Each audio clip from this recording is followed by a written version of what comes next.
Peace, family. Welcome to another episode of the Grind Podcast. I'm your host, Anthony Ireland, and I'm currently tuning in all the way from Poland, Rodham, Poland to be exact.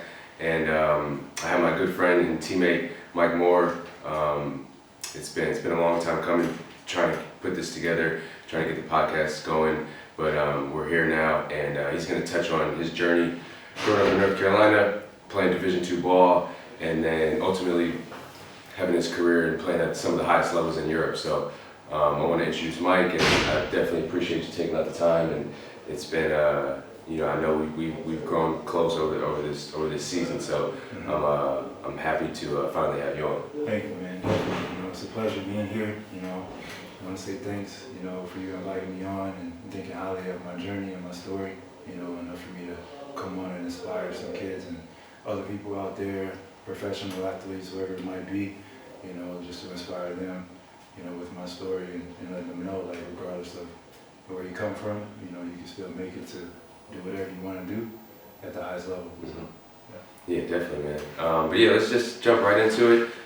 So what was it like, Magnolia, North Carolina? Okay, so what was it like growing up in Magnolia for those who may not know or may not know the history or just down south in general? Right. Yeah, man, it was the typical small town environment. The people from there, they usually grow up there. They live there their whole lives. They don't really move away as much. Not much opportunity. If you do have opportunity, it's usually through farming or agriculture. Wow. It's a lot of crops and fields, so just a small town vibe, small town environment. Mm-hmm. Growing up, man, it was great for me, honestly, because, when you're in it, you don't really know anything else, so I didn't know what the outside world and everything that it had to offer. I didn't know anything about it, so I just knew what was in front of me. I knew how to take advantage of what was being presented to me, And, I got to give, props and credit to my parents. Like, I can't come out here and not shout them out. Of course. Because everything that they taught me growing up in that small town, it really prepared me, for everything that I'm, facing now and encountering now. Like, even playing in multiple countries, like, the things that I learned there, it's prepared me as a man to just take on the world, So I can't say anything bad about how I grew up, and I don't regret, or, I wish to be, from a different place, because I think the journey that I took, it was the only path that was going to lead me to where I am right now, so, yeah, man, it was, it was good growing up, I had friends, the culture was just, it was based around sports, so. Okay. That's what you did as a kid, it wasn't a specific sport like some kids grow up doing, like some guys are just playing basketball year round now. For me, whatever season it was, that's what I was playing. Yeah, for sure. So it was just like an athletic, environment. Like majority of people that I went to school with, it's like if you didn't play a sport, it was like, what are you doing? Even some of the smartest kids in school were athletes, it was a student athlete type environment. As far as going to school, but outside of that, I lived out in the country, man, so it was just me and a couple other kids, we were always together, outside of school, riding bikes, just running through, the woods, like I grew up like that as a nature boy, so, it's kind of a little bit of my childhood, and, like I was saying earlier, sports-wise, it was just whatever season it was, that's what I played. I played basketball, football, baseball, I even played soccer a little bit. Yeah, okay. So, and that's the type of family I came from, too. My dad, he was a, multi-sport person. He played baseball, really good in baseball, talented. He played basketball as well in high school, played both of those in high school. And my mom as well, she tried to play some sports. My sister, I have two older brothers and one sister, I'm the youngest. Okay. So they all play sports. My brothers, they play football, baseball, basketball. My sister, softball, volleyball, cheer. So that's what type of family we were, So it wasn't as much of a choice for me, it was just something that was just already in me, as far as the family environment, so I was kind of expected in a way to play something, and it was just basketball was what stuck for me, so I took that and ran with it. That's awesome, man. Yeah. So piggybacking off basketball, who was the first person to like put the ball in your hands or give you that initial inspiration to play hoops, and at what age? Yeah, man, like I was saying, my family's been playing sports their whole life, so it was almost as soon as I was born, as soon as I was able to crawl, I had some type of ball to play with, baseball, basketball, football, whatever it was, I was always around it, so as I was growing up, I'm trying to be cool and hang with my brothers and sisters and, play with them. So I was out there playing with their friends when they were playing basketball, playing football with them, tossing the football around, throwing the baseball around. And also my parents and my dad, like he was one of my first coaches. Okay. So he was out there, training me, getting me right, and my mom too. She was part of it. It was like a family thing that we did, They were always supporting me as far as like rec league. They would go to every game, football, baseball, basketball, it didn't matter. They were working, 2 jobs at a time sometimes, and they would still find time for me to support me and what I was doing. So I think that was big for me growing up. Okay. And my siblings as well, because they created, such a strong environment, strong support system, to help us go out into the world and just realize like we can do whatever we want to do. And it started with them, and that foundation, So yeah, I mean, from what I can remember, I was probably like 3, 4 years old, just running around the house, following my brothers around, just you know what I'm saying, just trying to be cool and trying to hang with them. They outside playing in the yard, I'm out there too, So since a young age, man, I was always, involved in some type of athletics. Okay. Yeah. Now, like outside of like your immediate family, your brothers, who was like, was there a lot of like basketball competition, like say middle school, because for me it's like when I was growing up in my city of Waterbury, like I knew who like the best 7th grader was, the best 8th grader or 9th grader in the city at least, and not even talking about the state, but and like we would play at the Boys Club or the YMCA every day, So was it a similar experience for you, like where you knew, like okay, this dude from this neighborhood is like he's nice right now, you know what I mean? A little bit, but not too much because it was such a small town, So like everything we did was within our town, So any competition, it was the guys you were already playing against growing up. So you're competing against them to maybe get a spot on the roster for the middle school team, So it was some of that for sure, And it was always, me and one other guy. His name was Jeremy Smith. We came up together as far as basketball wise. Like we were the 2 guys in the area that really stood out. Okay. As far as basketball, so we were the guys when it came to that. But my town is like known for football. Oh wow! So if there was any competition, it was like, this guy from this town over, he's gonna be nice in the football. Okay. But it was none of that for basketball. There was no culture for Gotcha. basketball. Gotcha. So that's what makes my journey so crazy because it's like literally one other guy in the county, was a professional player. Basketball. Okay. And you had to go to Raleigh, go to Wilmington, Charlotte. It was like a few hours away from where I grew up. And it was like I wasn't exposed to any of that environment if you wanted to make it for basketball. But outside of that, it was all football. Okay. But that's the culture that was like present when I was growing up because years back, it was always, you had guys making it going to college, scholarships off of football, but nothing about basketball. You never heard it. Wow. It was crazy, man, because and it was like, I played football, I love football. I would even say that was my first love, because that's just the culture and the environment I was in, So I played quarterback, receiver, I was like even thinking about possibly trying to go get a scholarship for football, and I got injured, so we'll get into that as well. Okay, so Jeremy Smith, he was the same age as you? Yeah, same age, that's my boy. Now there weren't like any like NBA athletes that grew up in, I know it not in your city, but like of course in Raleigh and stuff like that. So who was like that guy for you that like, you kind of like looked up to, or you wanted to be like kind of like those years, like maybe 2 to 5 years like before you, like in those areas of Raleigh and Wilmington? Were there any guys that? For sure, like tons of guys, man. I can go on for days naming the guys out of Raleigh and North Carolina in general.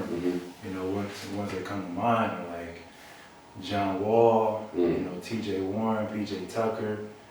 Let me see. You got Dennis Smith. He's a little younger than me, but still, he was one of those guys coming up that you heard about. Yeah, man, I can go on for days. Let me see. You obviously heard about Steph. He was an underdog story, but you heard about him, making noise over at Davidson. And a lot of other guys, man, that out of Kinston as well, Kinston, North Carolina. You got legends like Jerry Stackhouse, Reggie Bullock, Brandon Ingram, so it's just that culture in North Carolina, And man, in my hometown, it was a part of us as well. Like we love to hoop. But those bigger cities, they just got more exposure. Not to say that, we didn't have, just as good as talent, but it was just the exposure and the opportunity for us that we were lacking, as a small town. Okay. But if you're talented enough and you have the right tools, like you're able to find a way. For sure. Regardless. So. For sure. Now I remember you saying that you didn't really play AAU, huh? 1 year. 1 year. 1 year, man. So what year? That was your senior year or? Junior year. Junior year. Okay. High school, yeah. So what AAU team was it? It was out of Wilmington, North Carolina. Okay. My coach, his name is Nathan Falk. Okay. He's still coaching with the program now. They're doing an amazing job, man. Shout out to them for sure. That's dope. I just recently got inducted into the Hall of Fame last really? Summer. Yeah. So, into the AAU program. Yeah, the Hall of Fame. That's man. awesome. So that was a huge honor for me. Yeah. And man, it was my boy, like I was just telling you, Jeremy Smith. He was already involved in it, the year before. And he brought me on. He was like, "Yeah, bro, I'm out here in Wilmington. It's like an hour away. So we had to make a little of a commute." And back to my parents, shout out to them for making that sacrifice to, what I'm saying, giving me the practice, giving me, to play, to give me the opportunity to be able to play on a higher level, more exposure. So I was traveling back and forth from Wilmington, North Carolina, playing with Flight 22. We played in a lot of Big Shots tournaments down in South Carolina, Myrtle Beach area. So that's where I got most of my exposure. And it was just 1 year for me. I was already, late coming into the circuit. A lot of guys are playing when they're like 7, 8 years old now, playing for AAU teams, So I was coming in as a junior, so I was like, if it works, it works, But, growing up, I didn't know anything else. Like, this was new for me. AAU was even new for me. I heard about it, but I was like, I thought the traditional way was going to work for me. I realized, maybe a little bit too late, that my environment and the school I was in was right, for, making those leaps to those collegiate levels. Right. A lot of coaches not coming down to the country to recruit. Yeah, for sure. So it's like I wasn't gonna get the opportunity unless I searched for it. So I went to participated in Flight 22. I played for 1 summer. Really stood out just my raw talent. Because no trainers, just in the backyard. At the court in the park with my dad, my brothers, just working on stuff. And I was always playing with older guys, so I was tall, but I was never big. So I had to develop an outside game. And as I got taller, I kept that.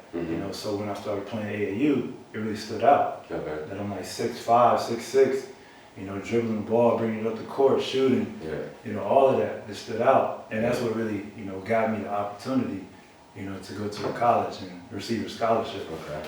So it's just shout out to my home environment, man. Really, everything that you see, I'm a product of that, in my home environment. For sure. That's awesome, man. I'm glad you touched on the part about parents. I think that's huge. Just because we don't, now as I get older, I understand like the investment, not even financially, just like time, like giving you rides an hour away, 45 minutes. Bringing your teammate here if he needs a ride, like food, drinks, whatever, like that stuff is like, now that I'm older, it's like, wow, like my mom went through that for like 14, 15 years of just over and over, you know, with no real, like, she didn't know how it was going to turn out, you know, so it's just out of pure love, you know? Yeah, it's awesome. And to speak on that before you get started with the next question, like, you know, I was one of the only or the few households that had both parents, Yeah, that's you big. know, growing up, you know, so that was huge, you know, for me and the things they did for my friends as well, you know. You know, it was like that type of environment where you can go to your friend's house and everybody is like family. You know, so it was that type of environment growing up. I was always hanging out with my boys, you know, going to their house after school. Okay. You know what I'm saying? On the weekends, we just ride around gym to gym, just Yeah. playing pickup, you know. Yeah, So we yeah. was doing all weekend. We'd come home, my mom would cook for us, cook dinner. You know, it was that type of environment, you know, so shout out to them for sure, man. Definitely.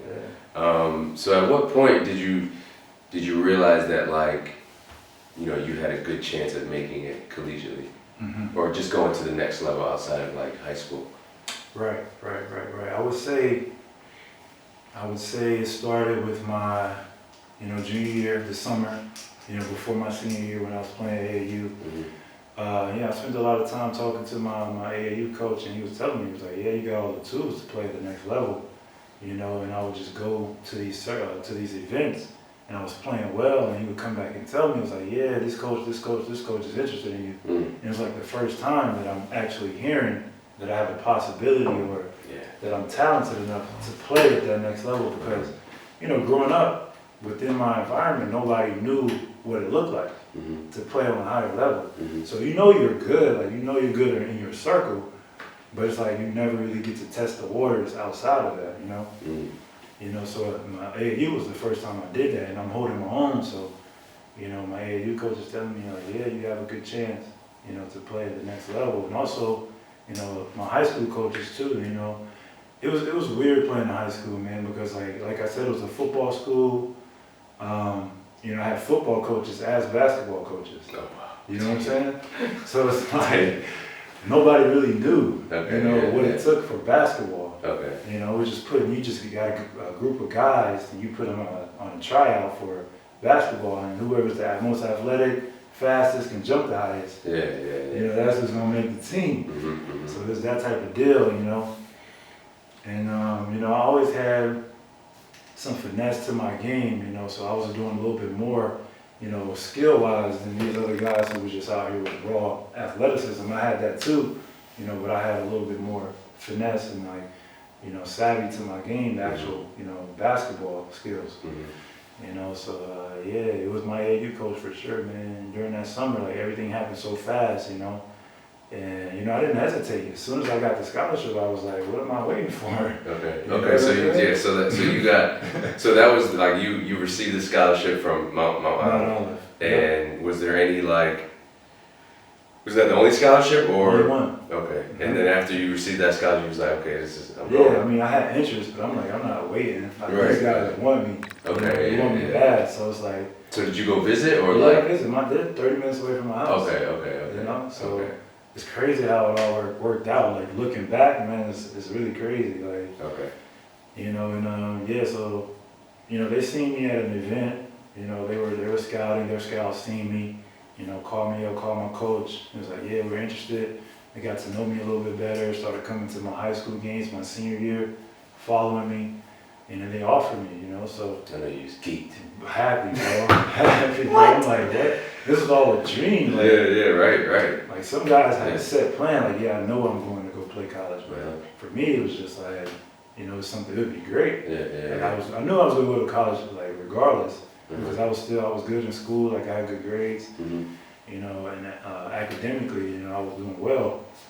You know, but for me to get a free ride was like a whole other story. You know, it was always a dream and a goal, you know, but I didn't know how realistic it was, you know, because of where I'm from and how I grew up. You know, so for them to offer me that scholarship was huge, man. It was life-changing, you know. Yeah, for sure. Definitely. So, yeah, man. And I think that's big, man, just because, like, you know, I think nowadays with, like, you know, the peer pressure and social media and just how, you know, just how big or overwhelming it's become to, like, you know, for juniors, sophomores, and, you know, seniors that are trying to, you know, have aspirations to play at the next level.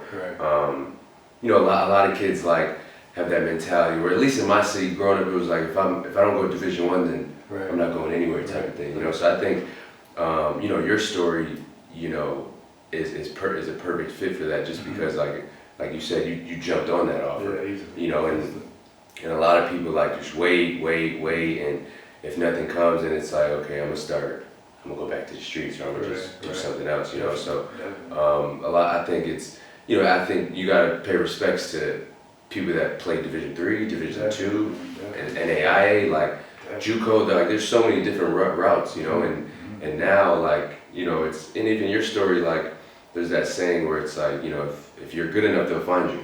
So I think, so what would your advice be to like a young hooper that's junior, senior year, maybe like even talking to your younger self almost, like what would you say to, or what advice would you give them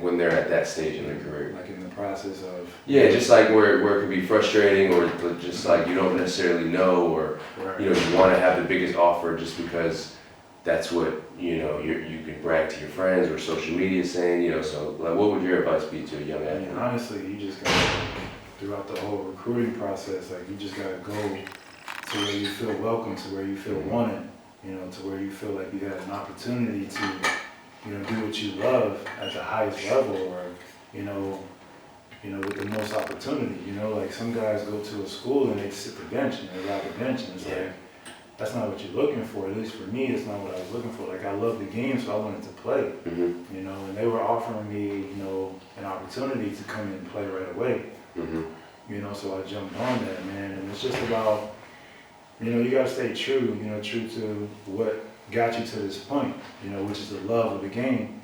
But like for everybody, we're all in our careers, professional basketball careers, we're all where we are right now because of our love for the game at the beginning, and that's something that's never left. So you gotta stay true to that, and just kind of like disregard like all the outside noise, because none of that stuff really matters at the end of the day, especially if you, fortunate enough to come overseas and play. It's like you by yourself, so you really gotta love it. You gotta love the grind.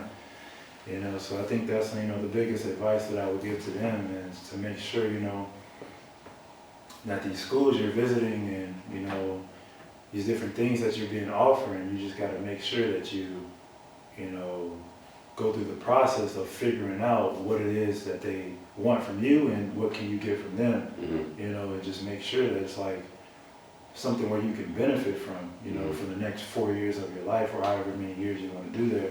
You just got to make sure it's something that's,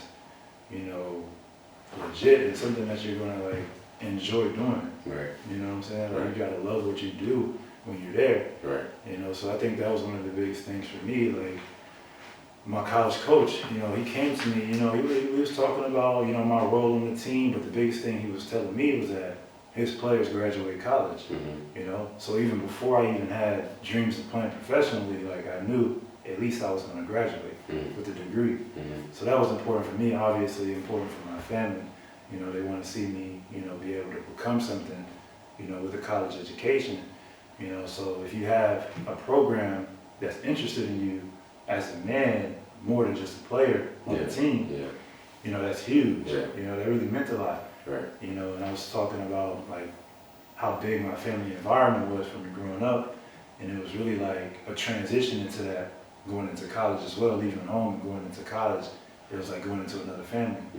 And my coach, Joey Higginbotham, he's still there coaching to this day. He really, shows love to his players. He opened his home, welcome guys in, like giving you, full tours of the campus, like personally, So he's there with you every step of the way. Call him whenever you need him, anything, any questions, you can talk to the players. Like everything was really open arms for me. It really made me feel comfortable, So yeah, man, it was like, I can see he cared about me more than just as an athlete, as a basketball player.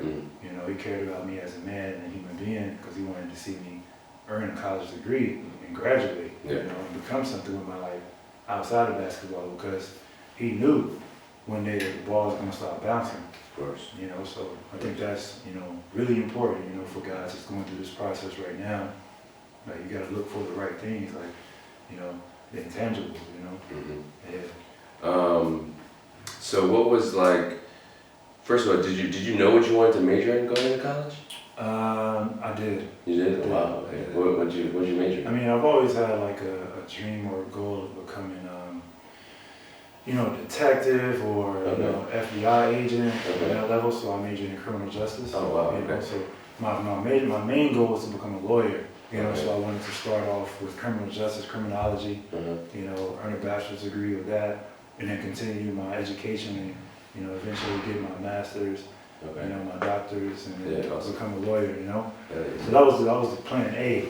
Mm-hmm. And then plan B came along as I was going through college, which was basketball. You know? So, I can't even sit here and lie to you and say like, yeah, I knew I was going to become a professional. Like that's not the case. Yeah. I just knew I had a love for the game, Yeah. and I know I wanted to continue playing outside of my college career. Yeah.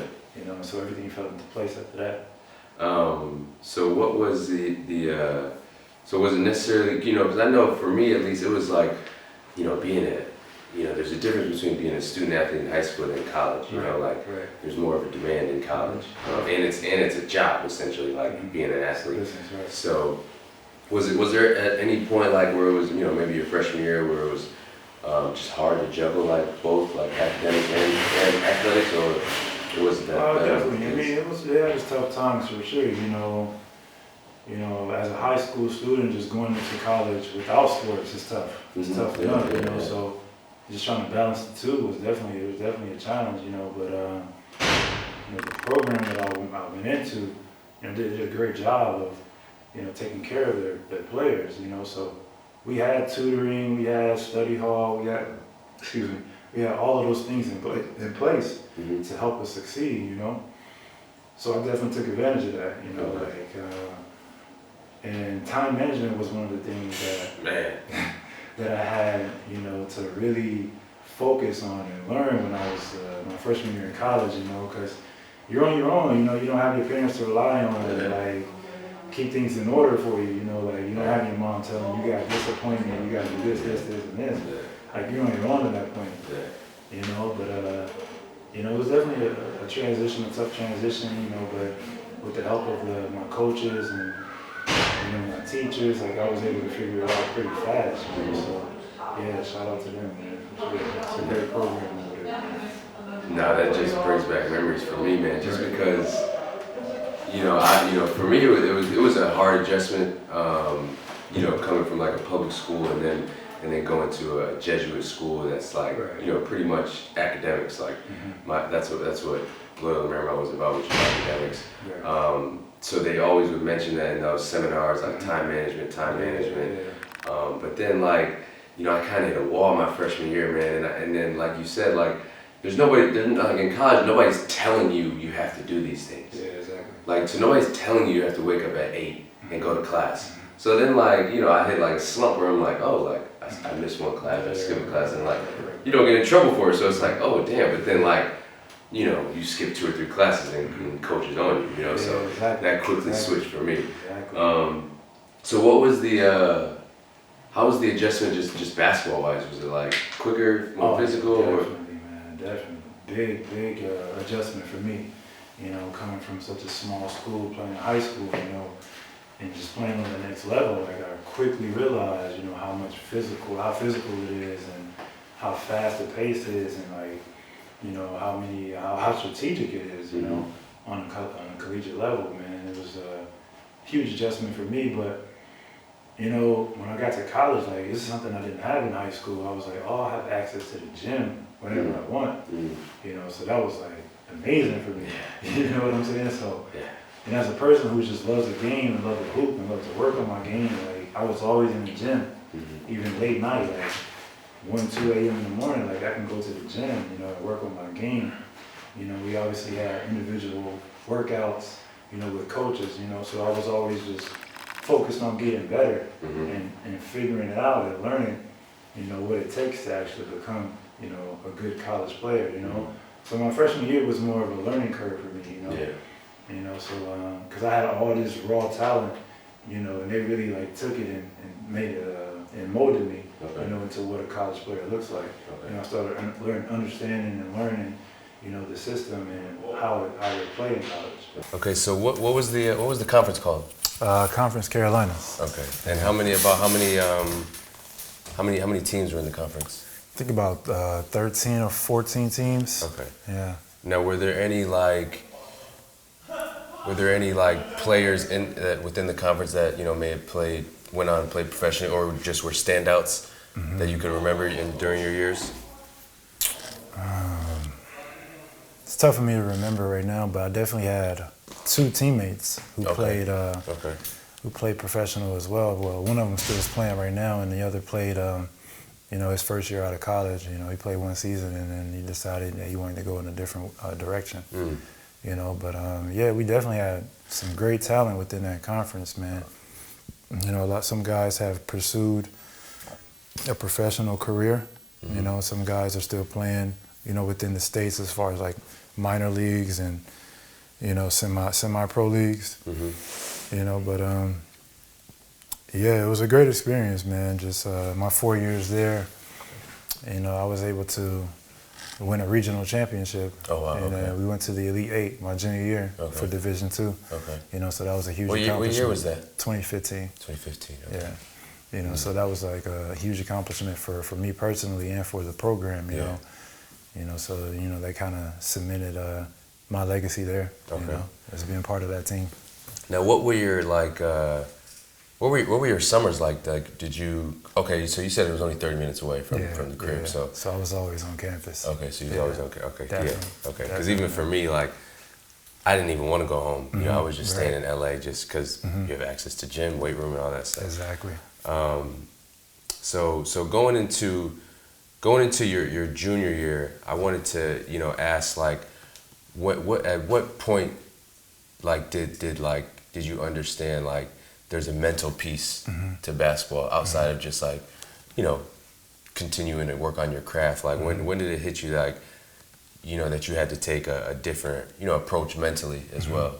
Because for me, it was like, I was always into, like, setting goals and visualization, and I in the secret really just really impacted me a lot. But then and then in college I started meditating before games and meditating on off days and things like that, and it just helped me control those thoughts that may creep in, they may creep inside that, like, promote, that give you a doubt or things like that. So when was that? Like, was there a particular time that, like, you leaned on, that mental side of the game? Yeah, definitely, man. I think that's been present throughout my whole career, but I think more so my senior year is what I can, remember specifically, because after coming off of the run, we had my junior year, like, the expectations for us were high. I think we were ranked coming into that season. Nationally? Yeah, exactly. Wow. And, so the expectations were high just around, around the conference, around the program, supporters, we made some noise, so, I think, and when we hit adversity that year, we didn't really follow up to what our expectations were. That created, something in me that realized, it was like, okay, everything's not going to go your way in your career. Because up until that point, it was like, it was being great for me. Even as a freshman, like, I was coming in learning, and, it was all new and fresh and exciting for me. So I wasn't thinking as far as, like, my impact, and, I was just thinking about learning and taking everything in. But when I became a senior, I think that was, like, the biggest time for me, whenever I, had that mental challenge, like we were talking about. I think, it was one game we lost. We were supposed to win, and we came back from off the road, and we had a meeting with the coach. It was me and, like, we had 5 seniors on that team. So everybody was expecting, for us to be, have a great season. So I remember that meeting specifically, and it was like, okay, this is bigger than, just me. Yeah. It was like, I really got to tap into something higher other than just going out there and hooping, because, I'm a leader on this team now. Like, I'm responsible for where we go. So I really took that to heart. And that's when I really started tapping into, basketball is more mental than anything, you know, because it's like, and that really prepared me, you know, for a professional career. Just that whole experience my senior year was like, okay, you're going to hit some adversity, but how you react to it is more important than, you know, what you're actually going through. You know, so yeah, I think that was like huge for me when it came to that. Yeah, man.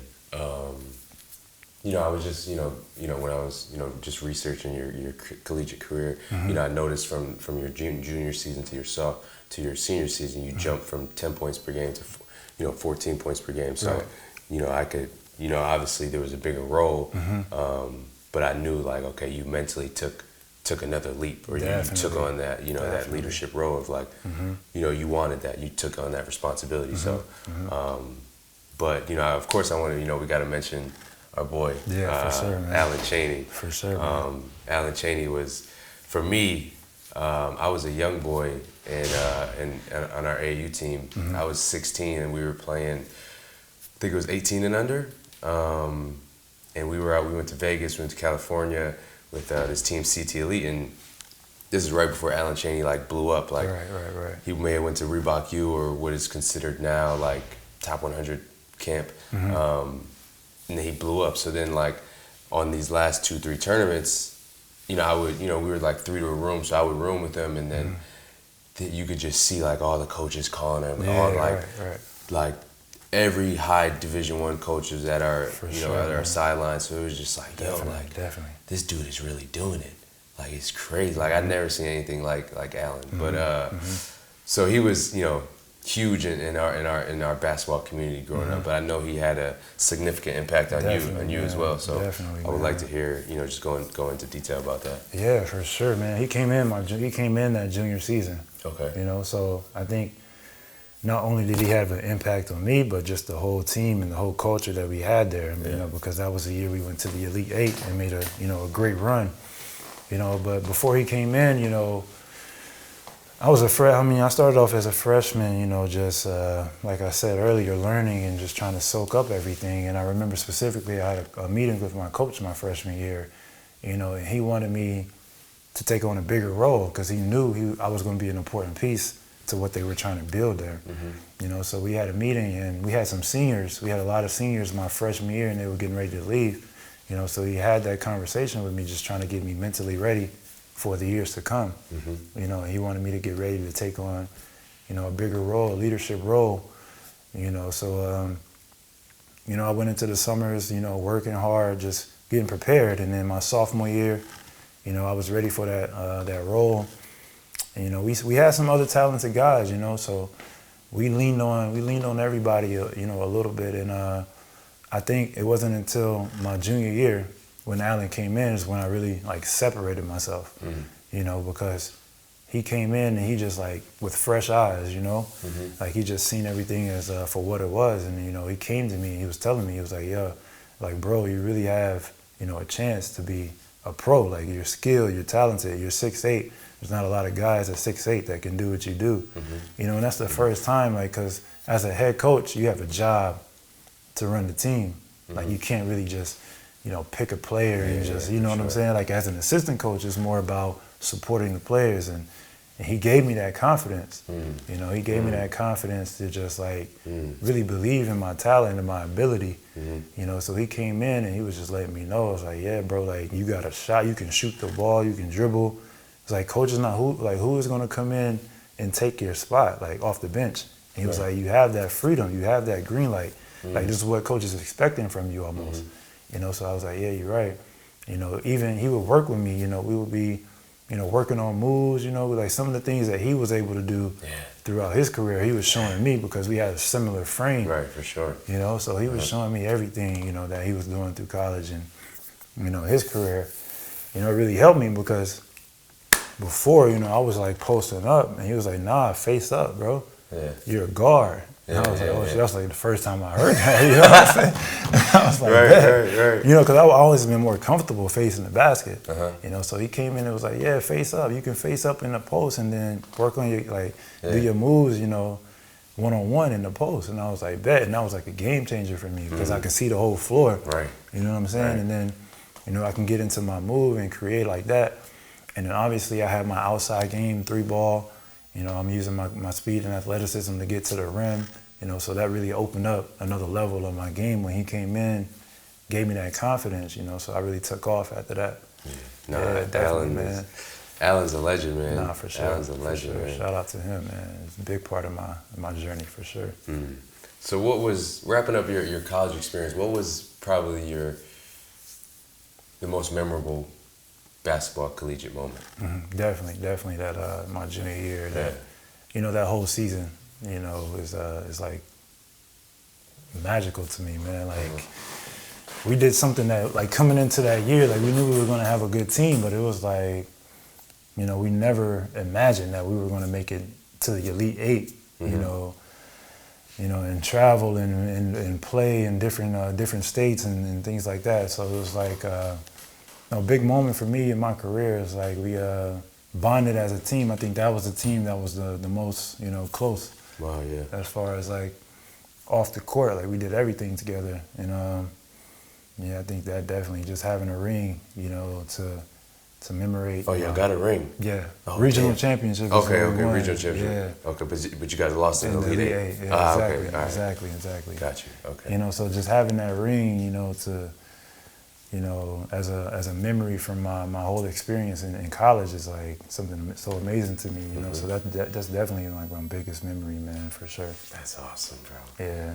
and just the guys that I was, you know, with at the time, like that's something we'll always, you know, share, you know, as we continue to grow older and just look back on our careers and look back in college in general. Like, we're always going to come back to that year. Yeah. Okay, now, after you finish the season, right? Like, in your mind, like, what was the next step to, like, you know, in order to, you know, go to the next level of playing professional basketball? Like, what in your mind was it, and who did you lean on anybody for advice, or were, you know, were agents at the time reaching out to you, or what was that process like for you? I mean, you know, I really didn't get involved into that process until like late in my senior year. You know, we all had, you know, all the seniors would get like letters in our lockers, you know, towards the end of the season, where we would be, you know, offered to go to different, you know, exposure camps and events where if we wanted to continue to try to pursue a career, you know, we could.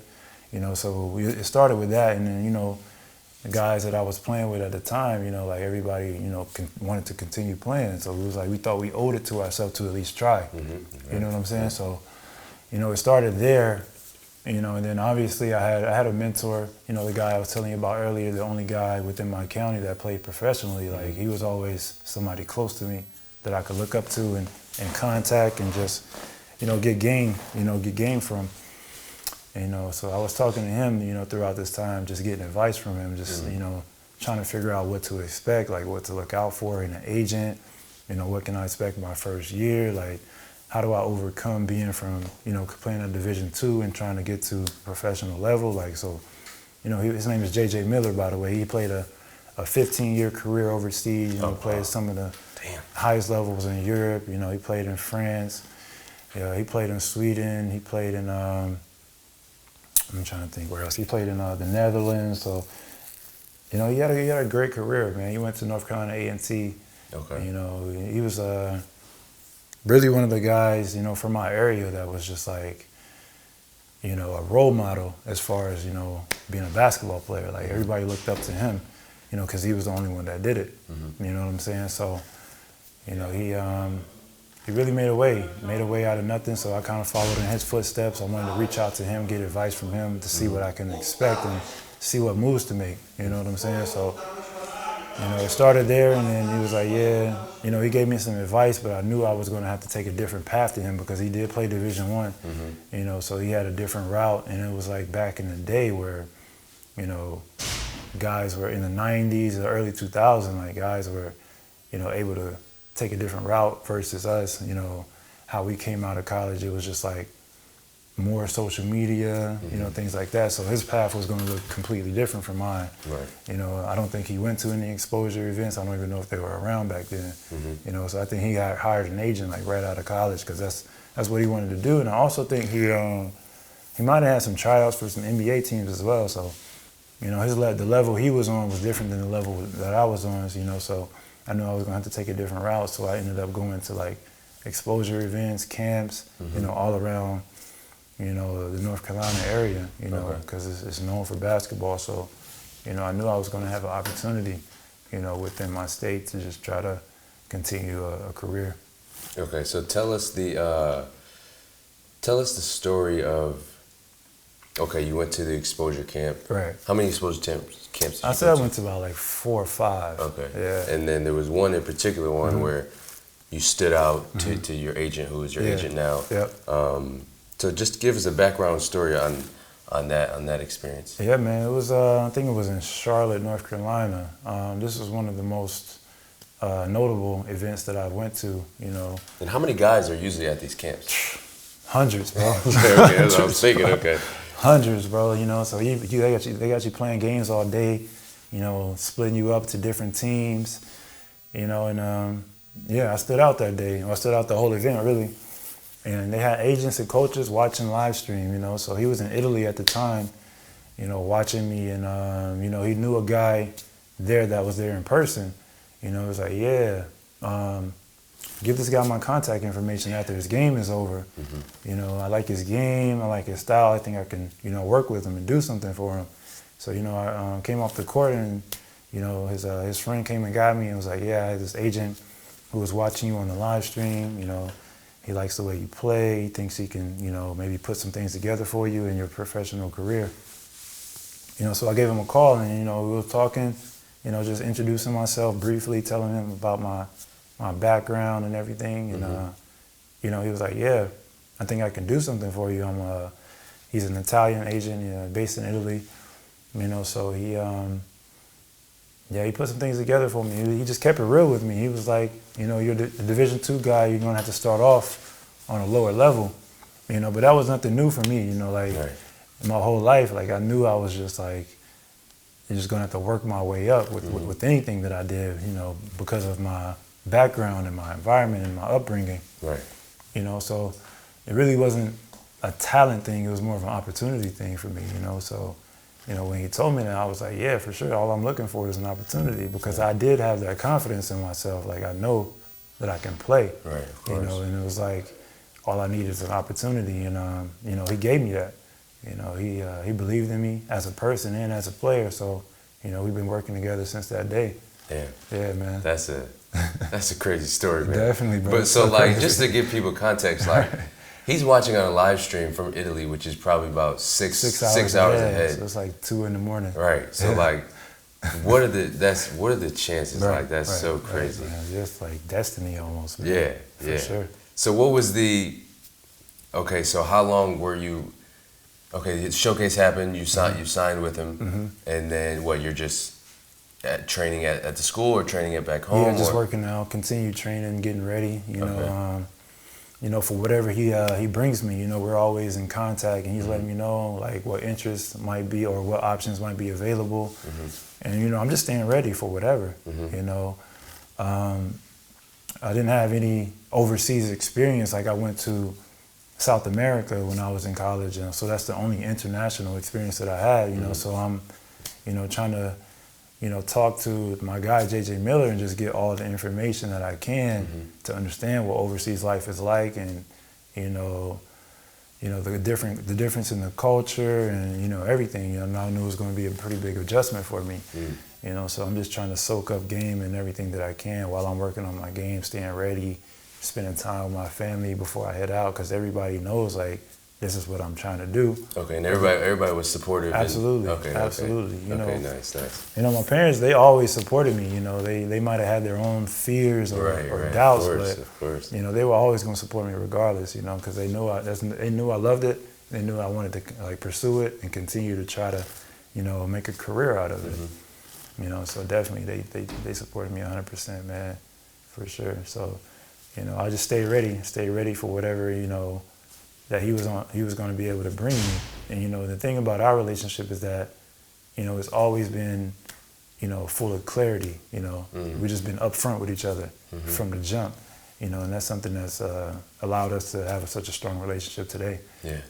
Our communication has always been, great, you know, as far as what I'm looking for, what he, you know, is looking for in me, you know, what he thinks he can bring me. Like, he never sugarcoated anything, you know, so I was like, cool, like, yeah, I believe in you and trust you. Let's go, you know. I'm just looking for an opportunity, man, and he made it happen. Yeah. So when did you sign your contract? Do you remember what month or? I think I might have signed. That's a good question. June, July, August. It September, might have been a little later? earlier than that. Okay. It might have been in May, maybe late May, mid-May. So when did you get out to Italy? I got there in August. Okay. Yep.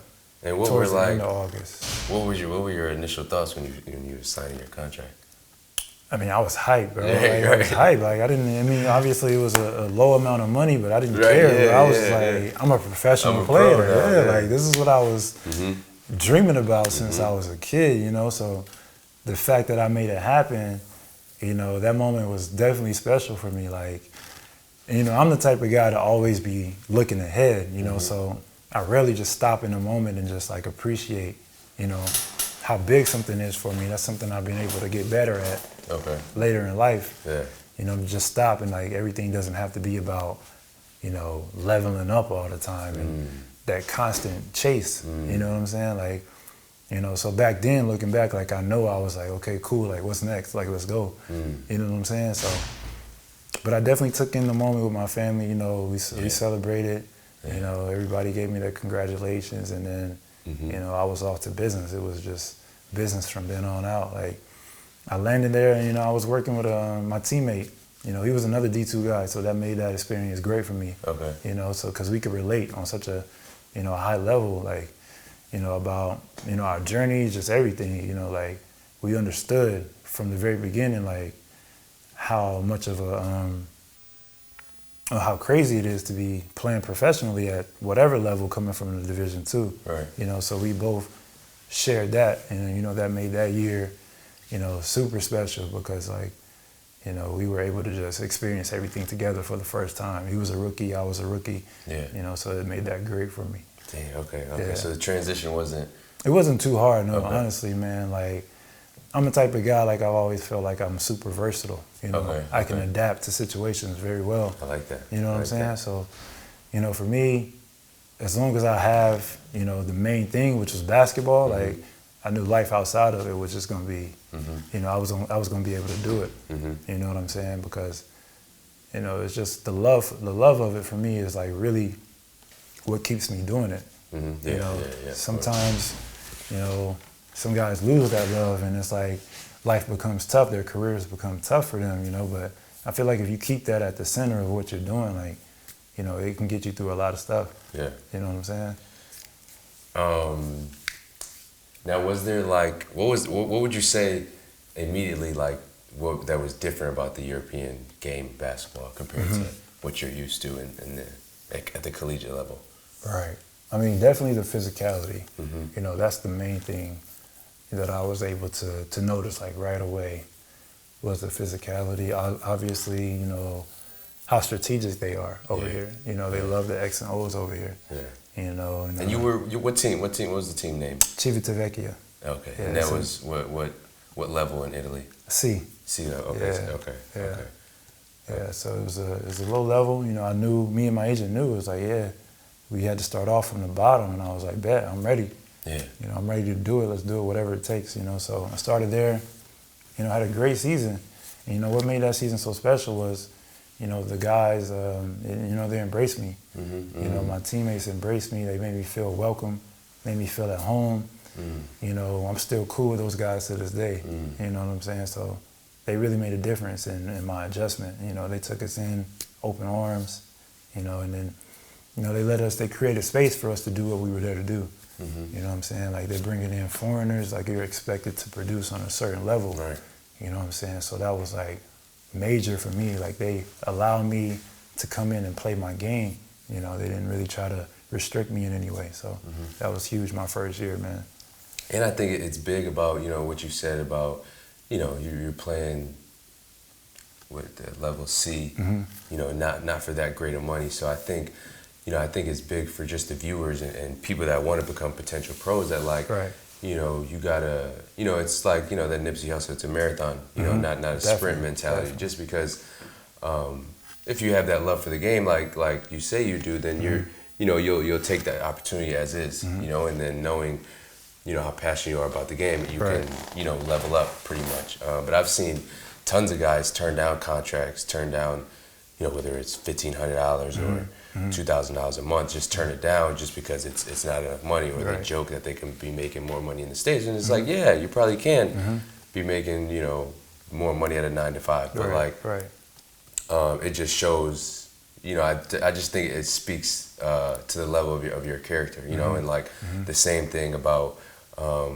you choosing Mount Olive as soon as you got the scholarship. I think that correlates throughout your career. So it's just amazing to see. Yeah, and the underlying message is just betting on yourself. Yeah. You know what I'm saying? Like I always had the belief in myself. Like, I felt like I could compete with anybody. You know what I'm saying? So like you said earlier, if you got the talent, you're gonna stand out. Like people are gonna notice you. Yeah, for sure. People are gonna give you these opportunities. For sure. But you also have to have the character to go along with it. I feel like I possess both. So I was willing to bet, against anything. You know what I'm saying? Like I was ready to bet on myself in any situation. I feel like I was gonna come out on top. So that's something that I kept with me throughout my whole career.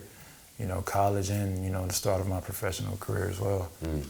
Now, was there any, throughout that first year, was there any, or what was, because I remember, my first year, I had tons of adversity. Right. So, was there, a playing slump that you went through, or just experiencing, being homesick or anything like that? Definitely homesick. Definitely homesick.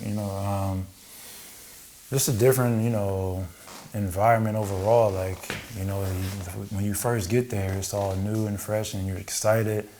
You know what I'm saying? You're meeting your teammates, you're playing in the games, you're, getting a feel for, how the games are being played and, everything, But after you get in there for about, 3-4 months, it starts to get tough. Yeah. You know what I'm saying? So, that definitely came, that adversity came, but like I was saying before, the guys around me is what really made, my experience there great. You know what I'm saying? Because I was hanging out with these guys off the court. It was almost like we were in college together. You hanging out with your boys, So they really made that experience for me easier, But there's definitely times where I was homesick, just not used to, the food, the stores, the language. Obviously, you don't speak it, and everything that comes with just living overseas. I had to deal with that and try to produce on a high level.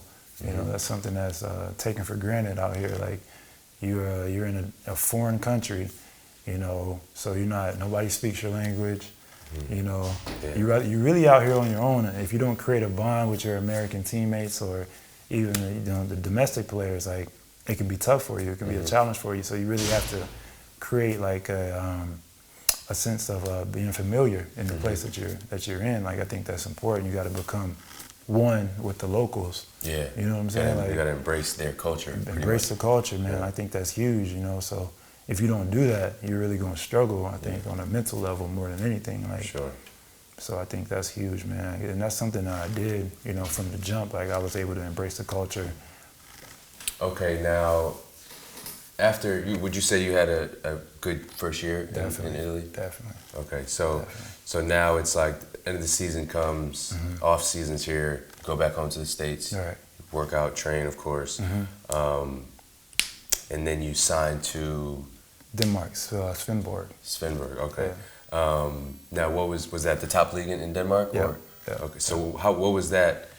What was that transition like? Because it's a little bit of a jump for sure. Yeah, for sure. I mean, that's something that me and my agent discussed. From the beginning, it's like, we're going to start off here, but our goal each year is to continue to grow, your career and make these jumps every year, to the highest level possible, given with what I've been able to produce the previous year, So that's something that we've been able to, agree on and communicate on from the beginning. So, when we were looking for, a second deal for my second year, it was obvious to us that we was like, yeah, we want to continue to try to strive for the best that we can get at this given time. And then, we felt comfortable with Denmark, playing there. You know, and it's a respectable league. And you know, when guys starting out, you know, it's respected. You know, a lot of guys go there out of college and, you know, get their feet wet with the, you know, European experience. And, you know, if they play well in these leagues, and then they can just take off from anywhere, you know. So I was definitely willing to go there, experience that, you know. Another thing, like similar to my first year, these guys welcomed me. You know, they embraced me, you know. Yeah, you could feel the difference in the levels, you know, but it was something that I was ready for, you know, and I had another guy that came in with me. He was also in his second year, Terrell Harris. He's playing in Germany right now in BBL. You know, so, you know, he made that experience great for me as well because, like I said before with Jamel Morris, you know, we were able to relate, you know, on a level because, you know, we understood, you know, what our journey was going to look like coming from a Division II level. Like, so we could relate on that level a lot. For sure, man. Now, what would you say was like how was your game beginning to just, you know, how were you able to just grow your game and just get better as a pro? Or like what things were you like adding and like just like polishing, I guess? I think it was more about that confidence level for me. To the mental piece. Yep. I mean, as a foreigner, like I was saying, your expectations are to do certain things, you know. So once I felt that expectation, I was like, you know, I have the talent, I have everything I need. So it's like, you know, what am I waiting for almost? You know, like just let it go. You know what I'm saying? And just go out there and do your thing, really. Something you've been doing since you were a kid. You know what I'm saying? So it was that confidence level for me. Like, I started realizing like more and more the abilities that I have and what I can do at my size and my position. You know what I'm saying? I was playing a lot of power forward and I was creating an advantage, you know, for myself at that position with my speed and my quickness and my athleticism. You know, so I was using that. I was using that to my advantage and, you know, I was just allowing my confidence to just, you know, take place and just, you know, fully bloom. You know what I'm saying? So I think that was like definitely. So that year you averaged 16 for the season, which is tough. As a pro, that's tough. 16 for the season, that's not easy. So then that summer you decide to you play during the summertime. Yeah, for sure. You know, we are. You know, that season was over in Denmark pretty early, you know, so me and my agent had a conversation and we was talking. It was like, yeah, we want to continue playing because I was done in April. I didn't want to, you know, spend all summer, spring and summer at home, you know. That's a long time to just be home chilling. You know what I'm saying? So I wanted to continue playing and we had an opportunity down in the Dominican Republic. You know, I was able to go out there for maybe about a month, play there.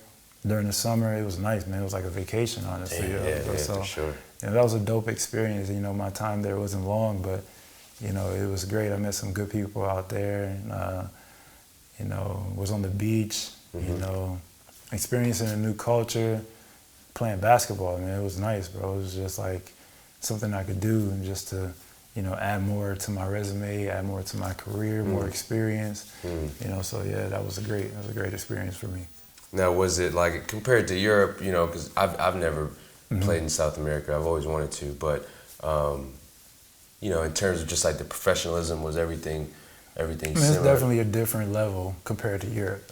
You know, like it's almost like you're expected to just come in and just get buckets. I think that's what the whole South America vibe is about, you know. You know, so, you know, that was definitely new for me coming outside of Europe when it's more team oriented. You know, so, you know, the team that I went to, they believed in my talent, my ability. They seen what I could do and it was like, yeah, we want you to come down here. And then I didn't understand, you know, the culture around the leagues in South America as much. You know what I'm saying? So I'm coming in right away thinking like we playing in Europe. And that's not the case. You know what I'm saying? So, you know, I had to adjust a little bit. And then, you know, when I realized like, okay, this is what we on, you know, I was able to, you know, do some things. But yeah, it was just a little short stint down there, but it was a great experience. Was there any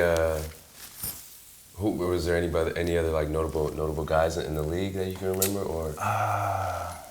Yeah, man. It was looking back. I can't remember the names, but there was definitely some guys that, you know, were playing high level. You know what I'm saying? They were playing high level just all around the world, not just in South America. You know, some guys that were playing high level in college as well. You know, these top Division I's, ACC, you know, guys like that. But, you know, they already developed themselves in their career, you know, so they went to South America and just to, you know, make some money. You know, they got some money down there for sure. You know, and yeah, I definitely play against some dogs down there. Okay. Because, you know, their mentality is different. Different. For sure. So after the little quick stint in DR, what was like? Again, what was that? You know, what was the off-season conversations with your agent, and which club did you ultimately sign with? You know, it was the same conversation on theme. You know, he had a pretty clear vision for what he wanted for my career. You know, we were always in agreement. You know, we was always looking, you know, to level up every year. You know what I'm saying? Our moves, the moves we make, were very strategic. You know what I'm saying? Like, he could have easily placed me anywhere randomly. You know what I'm saying? But, you know, we had a very thought out, you know, plan and vision for my career, and how we thought that, you know, who I am as a person and who I am as a player would have the best opportunity to thrive, you know, and take off with my career. So, you know, we decided on Sweden, which is another league that's like a springboard league, almost like Denmark, Sweden.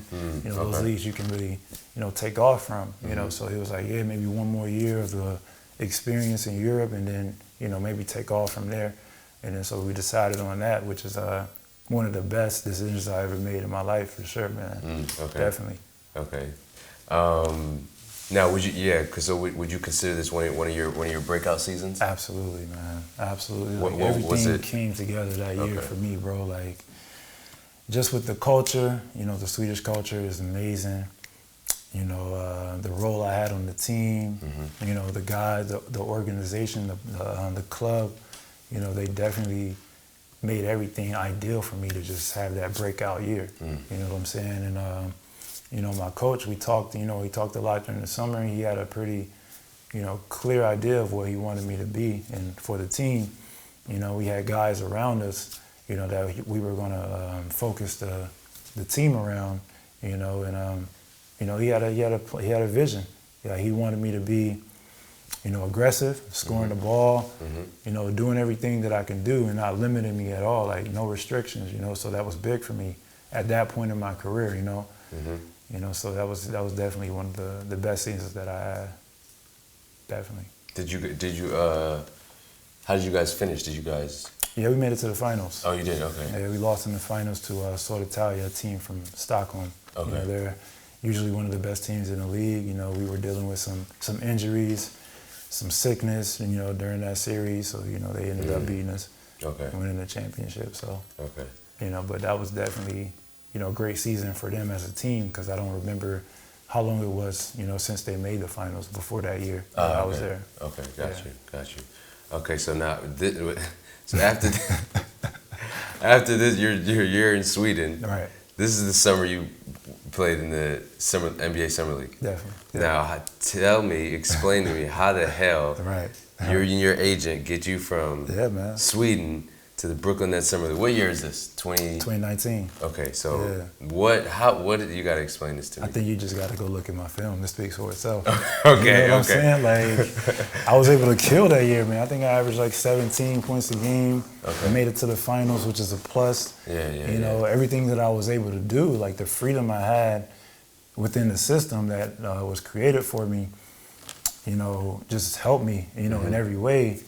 You know, I was doing a little bit of everything out there. I was off the dribble, low post, threes, transition, you know, everything, like playmaking, like, so it really, you know, showcased my abilities. And, you know, I think that was the main thing that allowed me to get this opportunity with the Summer League, the Brooklyn Nets in the Summer League. You know, I went into that summer, like, I was like, okay, I was already thinking, I was like, okay, I just had a great season. You know, I'm thinking, like, obviously something great is going to come from this, you know, and, you know, but this really came out of nowhere. Bro. Oh, my God, bro. It really came out of nowhere. It's not something that we were, like, looking for. Right. I can't say that it was, but, you know, obviously my agent, like, he's always working, he always using his connections, and, and broadcasting, my highlight tapes, my film, so you never know who's watching. You never know who's watching you out there, man. So I think that was, one of the biggest reasons why I was able to get this opportunity is because, through him and his connections, so, I was celebrating my birthday when I actually got the news, man. Oh, it was wow, crazy. man. He called me on my birthday and was like, "You want another birthday gift?" Damn. And I was like, "Yeah, what you got for me?" Man? I didn't know he was gonna bring me that. But Oh my God! Did you cry? Nah, I didn't cry, Oh, bro. But I was hyped though, bro. I was Man. super happy, man. Okay. Now, what was like? But so unexpected, bro. Yeah. So you get the phone call from your agent, Right. and then on your birthday, and then, so like, what's the next step in that process? Like, how long until you?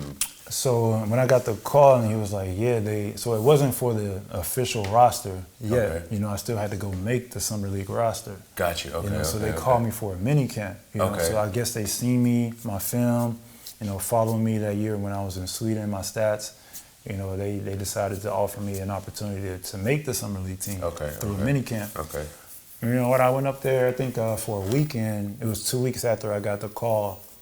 So I went straight home. I was in Orlando celebrating my birthday, so I went straight home and just grinded for 2 weeks, working out every day, just preparing for an opportunity of a lifetime, really. Yeah. You know what I'm saying? So, I got up there, it was a weekend. They put us up in a hotel in Brooklyn, downtown Brooklyn. That was a great experience being in New York. Yeah, man. We were working out. They had us going through different drills. They had us in the weight room. They had us playing games, grouping us together in different groups by our position, just seeing what we got, basically, And I was able to perform well. Like, I held my own out there. I was in a group with two guys that were already on the roster. Summer League roster. The Brooklyn Nets roster. Who were those guys? I think his name is Musa. He's playing in Europe now. I think he's playing for Ephes. Okay. And there was one more guy, I can't remember his name. Okay. Rhodey, I forgot his last name, but yeah, he's big man or what? Yeah, he's like 6'8". Okay. Stretch 4. Okay. Yeah, he's. I think he's also playing. He might be playing with Partizan right now, actually. Okay. Okay. So yeah, these two guys were in my group. As far as like individual workouts. Yeah. So we were all doing, drills that they thought, was good for our position. Of course. Shooting the ball, like I was shooting it well, finishing at the rim, so I was looking good in the workouts. And then after the weekend was over, one of the coaches came up to me and was like, "Hey, we want to invite you to be on the Summer League roster." And I was like, "Wow, that's amazing, bro." Like, I wasn't expecting that. Like, I knew it was an opportunity for me to go and try to make the league, but, there were some guys out there that was, in that process of trying to make Summer League rosters to get contracts to actual NBA teams, and I was up there competing against these guys. Like, one guy that I remember specifically was Campaign. Okay. He's killing in Phoenix right now, and it's like he was just with me, trying to make a Summer League roster. Yeah. So it's like that moment for me was like really, really crazy. Like, I was almost not even ready, for that opportunity, because it's like the jump that we're talking about is unheard of. Yeah. You know what I'm saying? So it was a little overwhelming for me to be there, and then one day I'm like highest level. In the world. So it's crazy, man. But I was able to hold my own in the mini camp, and then I got invited to the Summer League roster, which was amazing, man. Out in Vegas, with the team, the hotel. High level, man. Everything, massages. You got all the treatment, all the food. Yeah. Everything is just there for you to be able to perform at the highest level. Yeah. You know what I'm saying? So it's no wonder why these guys in the NBA are just so amazing. You know what I'm saying? Because the things that they're doing off the court, and the treatment, and the catering that they're getting outside of just being on the court is like top level, man. So it's allowing them to perform at their best. Yeah, they can really just focus on hoops. And hoop, that's all they got to worry about, man. So now what other guys that you may remember were on the team? Jared Allen. Okay. Jalen Hands. Okay. Nicholas Claxton, who's killing for them right now. Like, he was a rookie. They drafted him. They drafted him and Jalen Hands. Yep. So I was out there with them. My teammate, Ahmed Hill. Okay. Oh, you was with Ahmed. Ahmed was on the team with you? Yeah. Oh, damn. Yeah, Okay. Yeah. We was on the team together. I remember him, what was my guy's name? He's over in France right now. I forgot his name. But yeah, he's killing in France right now. He was with the Long Island Nets G League team for a little bit. Okay. It was just some guys out of college, looking for the opportunity to try to make it to the NBA. Yeah. So these guys, great to see these guys, having a career overseas or even in the NBA right now, so it's amazing. Now throughout the games in Vegas, did you necessarily get an opportunity to play really, or? Not much. Okay. Not much of an opportunity, just being there was an opportunity in itself for me, you know what I'm saying? Just being a part of that experience, especially coming from where I came from, so it was just to have my name on an NBA jersey was like mind-blowing. Yeah, I feel you. So yeah, man, it was dope though, man, especially because it's different when you coming out of college. Like a lot of guys, that next step is summer league for them, but you're already a pro. It's like, that's not really, what you're in your vision a lot. You're just thinking about what the next move is for you within Europe. You know what I'm saying? So, that came out of nowhere, and it was great for me, man. It was a great experience. But not much of an opportunity. We had 6 guys that were on the roster. Okay. Already. Okay. You know what I'm saying? Excuse me. And, they didn't leave much room. They wanted to, see what those guys could do, There's a lot of second-year guys coming in, and they wanted to develop them a little bit more, a lot of rookies coming in. Right. So it wasn't much of an opportunity, but like I said, man, just being there was an opportunity in itself. Now how did you think, or how did you become a better player from that experience? Just, the level, the level they do everything there was just like, what really stood out to me, everything is like game speed, like practices, workouts, like everything. They're drilling, game-like situations, almost everything they do. And that's different. It's a difference when you're in the gym just, working on your game and you just getting up shots and you're going at a half speed, half pace. Everything is like full speed, game pace. You know what I'm saying? So I think that was the biggest difference, and it just taught me how to work out, how to train, on that level if you want to make it to that level. Like, this is what you got to do on a daily basis. I think that was huge for me, and just, the communication, part of it was definitely something that stood out to me, like how they're always talking, like on defense, on offense, everything, It's always constant communication throughout the whole game, practices. It's always talking, and I think the mental part of the game on that level is definitely underrated. Like your brain has to work at a higher speed for you to be able to even, stay, to catch up, not catch up, but like to stay, ready. You know what I'm saying? Like, so I think it's like that level. I mean, that difference is the biggest one for me. Just the mental part, the communication, obviously the physicality. The skill level that these guys have was crazy, man. You're thinking, like Jared Allen, for example, and I'm over here on the court with him. He's dunking everything, blocking everything. It's like, you're not used to that. You know what I'm saying? So it's like, it's definitely a difference. Like, I understand, like, why the NBA is, the highest league in the world. Like, it's definitely a difference. And there's a lot of arguments being made versus, Europe and NBA, but those guys are in the NBA for a reason. Right. You know what I'm saying? For sure. Okay, so now after having that summer league stamp on your resume, obviously it makes you more of a intriguing prospect. Exactly. So how was that off season, or like that process of signing that into that next season? It was barely an off season. It wasn't an off season. Just getting calls, Like, as my name was on the roster. And they seen that I already had some European experience. So once they seen my name on that roster, I was getting called, my agent's getting calls, like, from Greece, from Italy, from France, like from all these top leagues, So, I got the call from Virtus Roma, which is where my next stop was, and I was still in Vegas at the time. Okay, yeah. So I'm still on the team, like the summer league team. Okay. I guess my agent was definitely talking to, different teams to see what the next move was for me.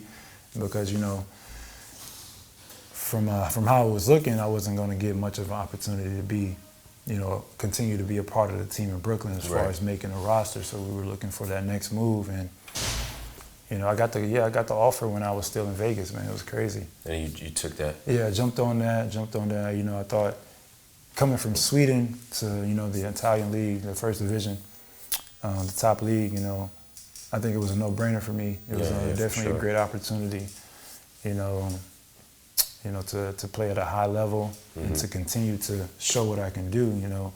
And we definitely thought that was the right move for me to continue to level up, you know.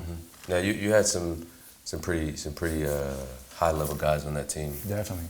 Who was on that team with you? Our point guard was Jerome Dyson. Yeah. You know, he had a great career. You know, he's been in the G League. He's been all overseas. He, you know, was pretty much a legend in Italy. You know, he's played there for, you know, a large part of his career. You know, so it was great, you know, playing with him. You know, he brought a different attitude and a different mindset, you know, as far as being a vet. Like, this is the first real vet that I'm playing with. So I'm just, you know, trying to soak up everything from him and, you know, watching how to move. And also Devon Jefferson, you know, who's also is our big man, our center. You know, so he also had a great career in Europe. You know, he's played for a while. He's another vet. I'm a young guy. I'm 24 at the time. These guys are like 30, 31, 32. Right. You know what I'm saying? So, you know, I'm just soaking up everything I can. And we also had William Buford. He played at Ohio State. Yeah. You know, he's over in Germany. I think he's in Germany right now. Yeah. He also had a great career, you know, overseas playing the top level, all three of these guys, you know. You know, and also Amar Alibegovic. You know, he's playing in Virtus Bologna right now. Oh, wow, all right. He's Italian, you know, but he's still, you know, a young guy. We were around the same age. He played at St. John's. You know, his dad was a legend in Italy as well. Okay. You know, so just being around, you know, these guys and just, you know, playing on this level, like I'm just taking everything in, you know, coming from Sweden is such a big difference, you know, so, you know, it's kind of like an adjustment almost, like going back to college. You know what I'm saying? Like, you got to make that adjustment as far as the levels. You know, I'm making that adjustment again. Okay. You know what I'm saying? So I'm just trying to take everything in and learn what it looks like on this level and how I can be effective. Because, you know, like I was saying, in Sweden, you know, I have much of a strong role on that team to do pretty much whatever I wanted to do, you know, within my abilities. You know, and it was a different situation in Rome. You know, you got these guys, you know. They're definitely, you know, carrying the team more, and I'm coming in just trying to see where I can fit in. You know, so it was definitely a tough adjustment for me, you know, to try to, you know, find, you know, what I can do. Because as a pro, you're like, you know, coming off the season that I had in Sweden, I'm like, okay, yeah, I'm going here to do my thing. You know what I'm saying? Like, you know, I'm trying to continue doing what I was doing the previous year, and that just wasn't my role or the idea for me on that team. You know, so. There was definitely a struggle there and an adjustment that I needed to make, but you know, we eventually ended up parting ways, and you know, I bounced back and went to, you know, another team in Italy, in the Italy second division. Yeah.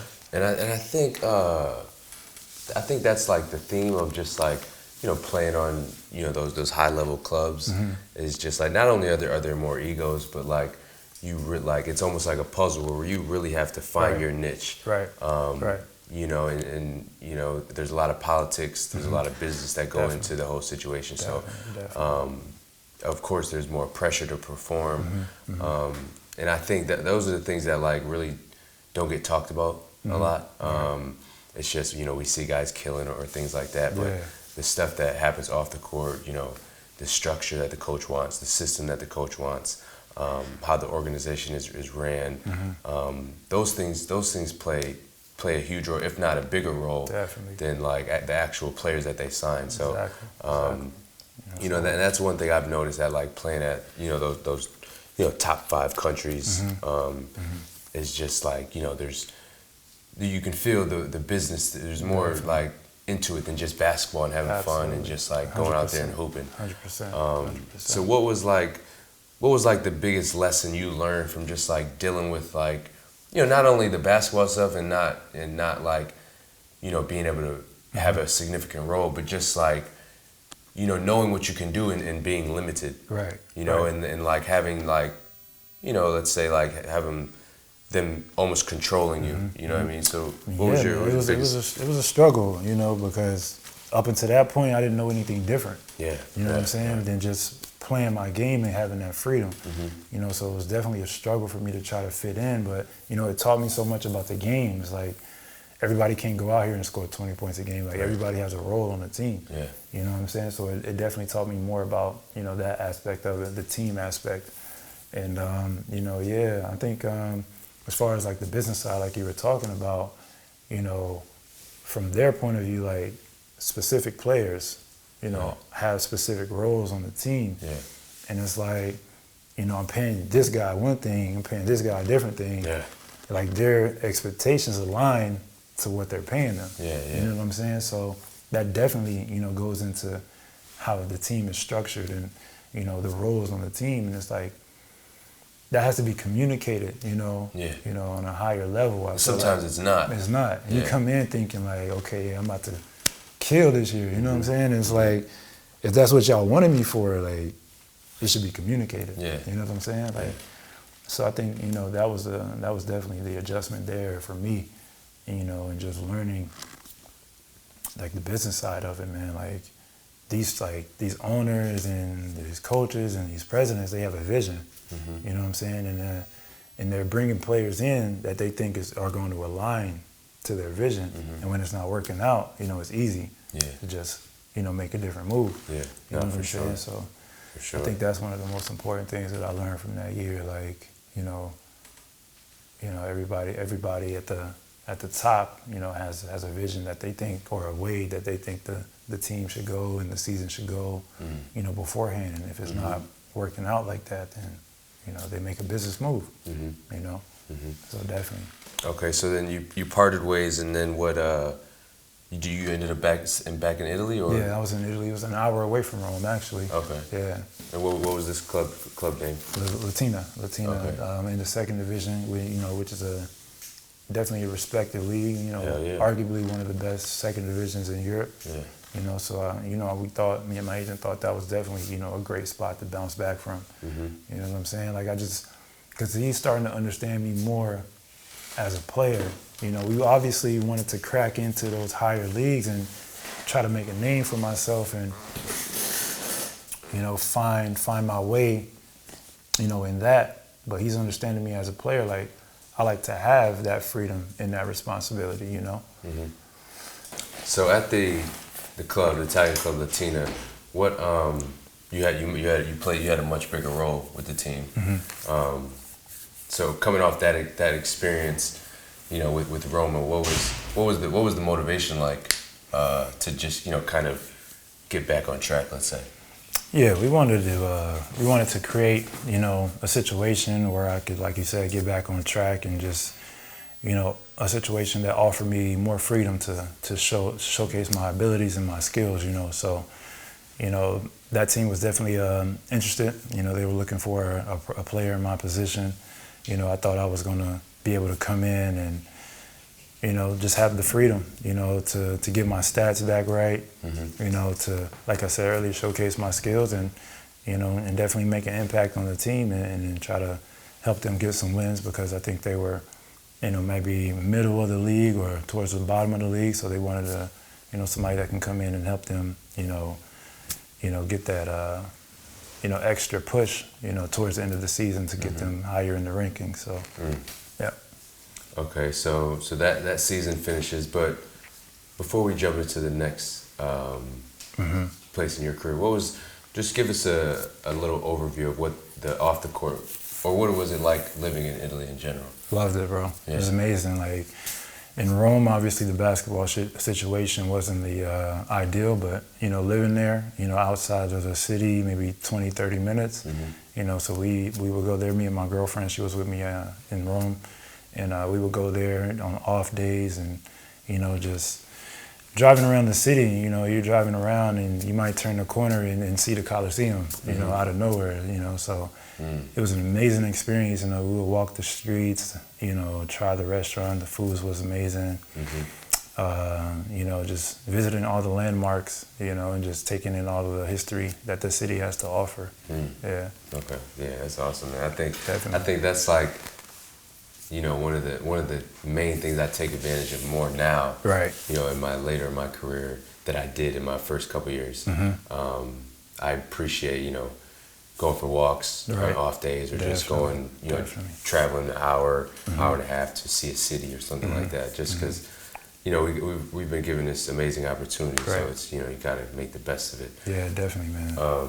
Okay, so then this off season, you end up signing in Greece, which is definitely probably I'd say top 5 leagues in the world outside of the NBA. So how would, playing in that, at that high of a level, how excited were you about this opportunity? I mean, definitely, because it was on theme, for what we were looking for, regardless of, the setback that I had, after Virtus Roma, I was able to bounce back and recover.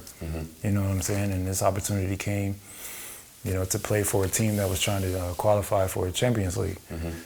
So that just showed me, what teams out there can, like, what they see in me, how much they believe in my ability, my skill set, so it just gave me more confidence. These high-level teams are, seeing something in me that they think has potential to be great. You know what I'm saying? So it just gave me that confidence, and, I was super excited about this opportunity.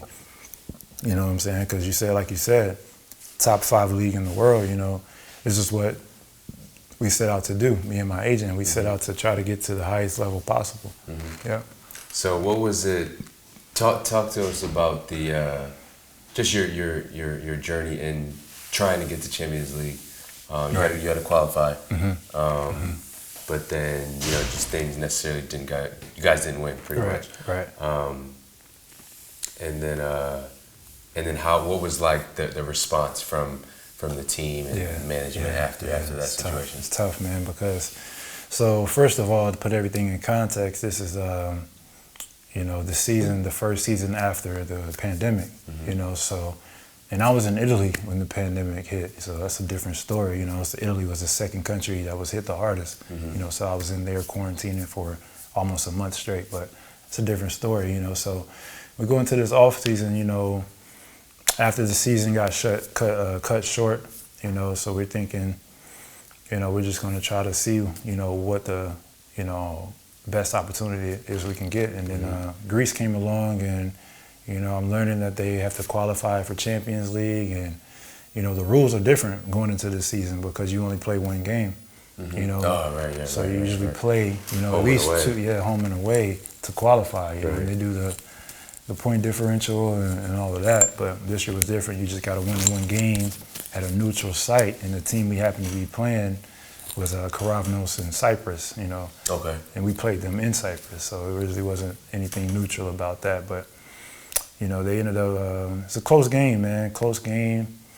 We had a very, very, very talented team. You guys had a squad. Very talented team, like, looking back, we definitely should have won that game and maybe even qualified to play Champions League. Yeah. You know what I'm saying? But it just didn't work out that way for whatever reason. You only played that one? It was only one team? That one game, yeah. Okay. Yeah. Oh, damn, okay. Yeah. Okay. So we didn't qualify for that. And then, so we got ready for the Greek League, the regular season. The feedback and the backlash from that game was pretty intense, from the fans, from management, because anybody that knows anything about Greek basketball, like, they have some very passionate fans, So yeah, man, it was definitely some backlash after that game, guys getting DMs and the team, getting threats and all types of crazy stuff, So yeah, we had to deal with that. We had to take that on the chin and then get ready for the regular season. Like, we couldn't dwell on it too much, because you got the Greek League coming up shortly after that. So.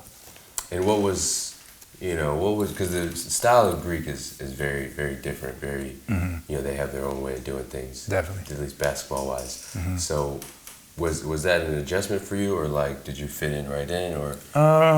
It was a similar situation to the situation I was in Rome, just trying to make that adjustment to, a higher league with a lot of great, talented players. We had maybe like 5 or 6 imports, so you got to just try to find, your way when it's a roster built like that, So I was going into it trying to find my,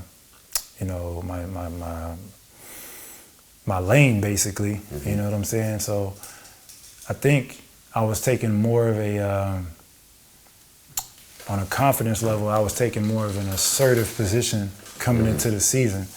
I wanted to show that I can be, one of the top guys on the team. So I was trying to go into this season with that mindset. I did. Started off pretty strong. I had a good qualification game. Towards the beginning of the season, I had some good games. In practice, all of my teammates knew what I could do. So, that the confidence level was there. But it's just some things about, the chemistry on the team. There's a lot of things that go into it where, your ideal, your vision doesn't always work out for what you want to accomplish. So I think it was definitely, a challenge for me to try to find something, specific and not have the freedom in the room, to do a little bit of everything, which is what my game is based on, So, I felt pretty limited, pretty restricted, so it just, it didn't work out. Yeah. Okay, so you ultimately parted ways with the team. And was there like a, during that transition of going to another club, was there a waiting period or a long waiting period? Or? There was a waiting period. It wasn't a long one. Okay. You stayed. As you know, I have my girlfriend is in Sweden, in Stockholm. So I was there after I left Greece. I was there in Stockholm. It was good for me to be in Europe and not too far away. While I'm looking for another opportunity. So I decided to stay there. I think it wasn't even a month. I want to say maybe 3 weeks. Yeah, 3 weeks. I was presented with another opportunity. One was in Sweden, and there was another one in Spain. So I went to Spain, second division in Spain, and this team told me right away what they needed. And again, similar to the situation where I went to in Latina, a situation where I'm allowed to, play my game and showcase my skills. Like I was able to help them avoid regulation. That's what they brought me in for. It was like, hey, we need scoring. We want you to come in, be aggressive, score the ball, create, advantages or mismatches at your position with your size and your speed and your shooting ability. So they were very upfront about what they wanted from me, and I was like, this is exactly what I need at this point to just get away from the situation that I was coming off in Greece, where I felt very restricted. I wanted to get back to, what I could do, like my abilities, and be able to showcase them. So that was the perfect opportunity for me, very similar to what I was dealing with in Rome and when I went to Latina. It was very similar to the year after, so. Okay. Yeah. You can jump right into it. Yeah, I had a great coach. He coached for Baskonia. He was the assistant coach. We had conversations before my arrival. He was very, clear on how he wanted to use me. So we had a great relationship. We would talk after practices so I can get a better idea of, what situation the team was in, and get a better idea of my teammates and their roles on the team. So it was another opportunity where I could come in and just be myself and play my game. And I feel like I thrive in those situations where I'm just able to, showcase my ability. Because that's just who I am as a player. Like, I like to do, a little bit of everything on the court. Like, I struggle when I'm restricted, what I'm saying? So, because that's just at the heart of the game for me as growing up. You know what I'm saying? I was just out there hooping, doing some of everything. So it's hard for me to just try to change that, But it's something that I'm willing to work on. I'm definitely looking for, ways to improve in that area, because obviously, like we talked about, I want to take my game to the highest level, and sometimes that's what's needed to be able to succeed at that level. So, I'm definitely willing to do that. And my experience in Spain was great. It definitely looked good when I came in and was able to help turn that team around and avoid regulation. So that was definitely a good look for me. Now living in Spain, what part of Spain? It was near Zaragoza. Okay. So it was like maybe 30 minutes away from there, I want to say. But it was beautiful. I lived in a small town, man. It was like going to Huesca was like the perfect timing for me, where I was in my life and my career too as well, because it was somewhere.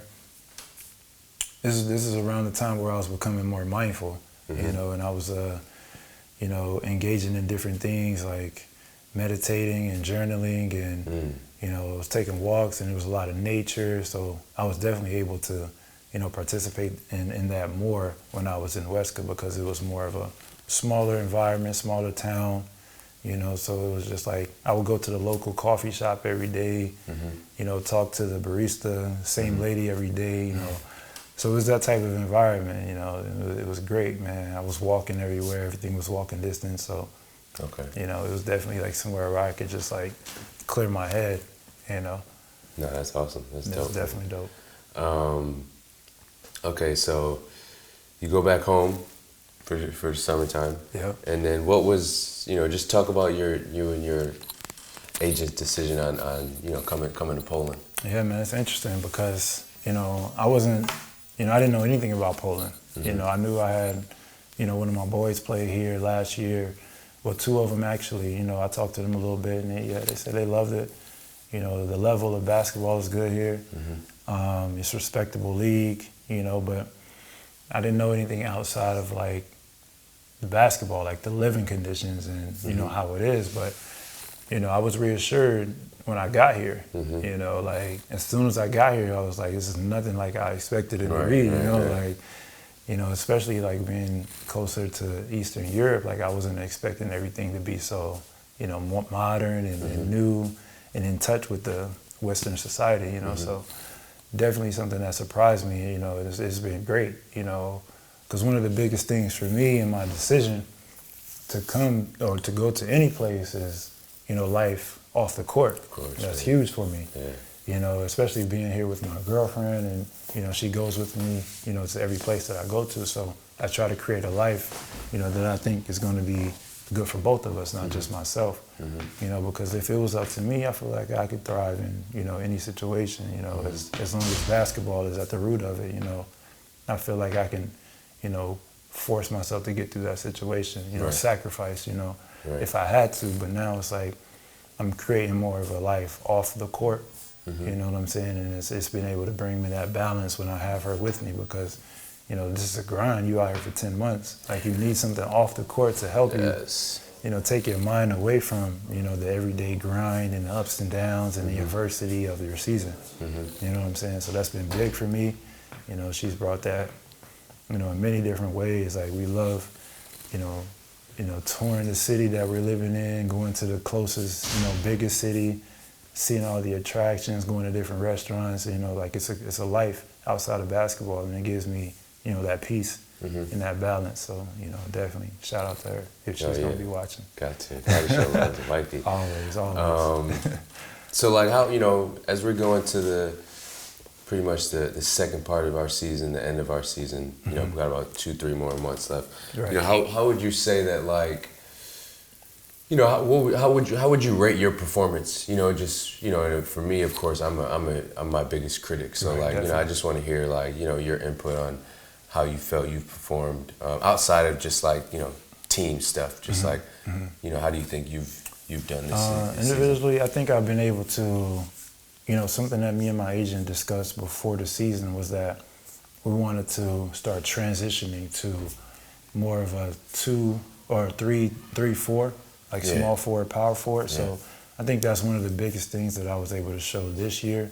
You know, I've been playing the 3 a lot, and I've been showing, you know, that I'm capable of doing that, you know, as far as whatever it might be, coming off ball screens or bringing the ball up the court or guarding different like positions, like guarding point guards and chasing off down screens and doing all of the things that a guard would do. Like I'm able to showcase that more here in this situation. And, you know, I feel like I've been able to also showcase, you know, my scoring ability on a different level as well. Like some of the things I've been able to do this season, you know, I feel like I've been able to do it, you know, pretty much my whole professional career.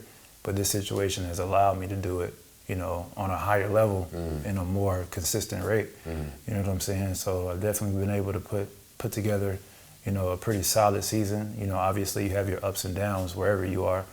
And, you know, you can be the most talented person, you know, if you're a professional player, especially in Europe, like you're gonna have some of those games where, your struggle or, it's tough for you or your shot not falling or whatever it might be. But, overall, like I think I've been able to put together a pretty good season, and just make people aware, of who I am as a player and what I can do, and not just your traditional stretch four, like, that's my main position, but I'm able to do a lot more than that, and I think I've been able to show that this year more than any other year in the past. Yeah.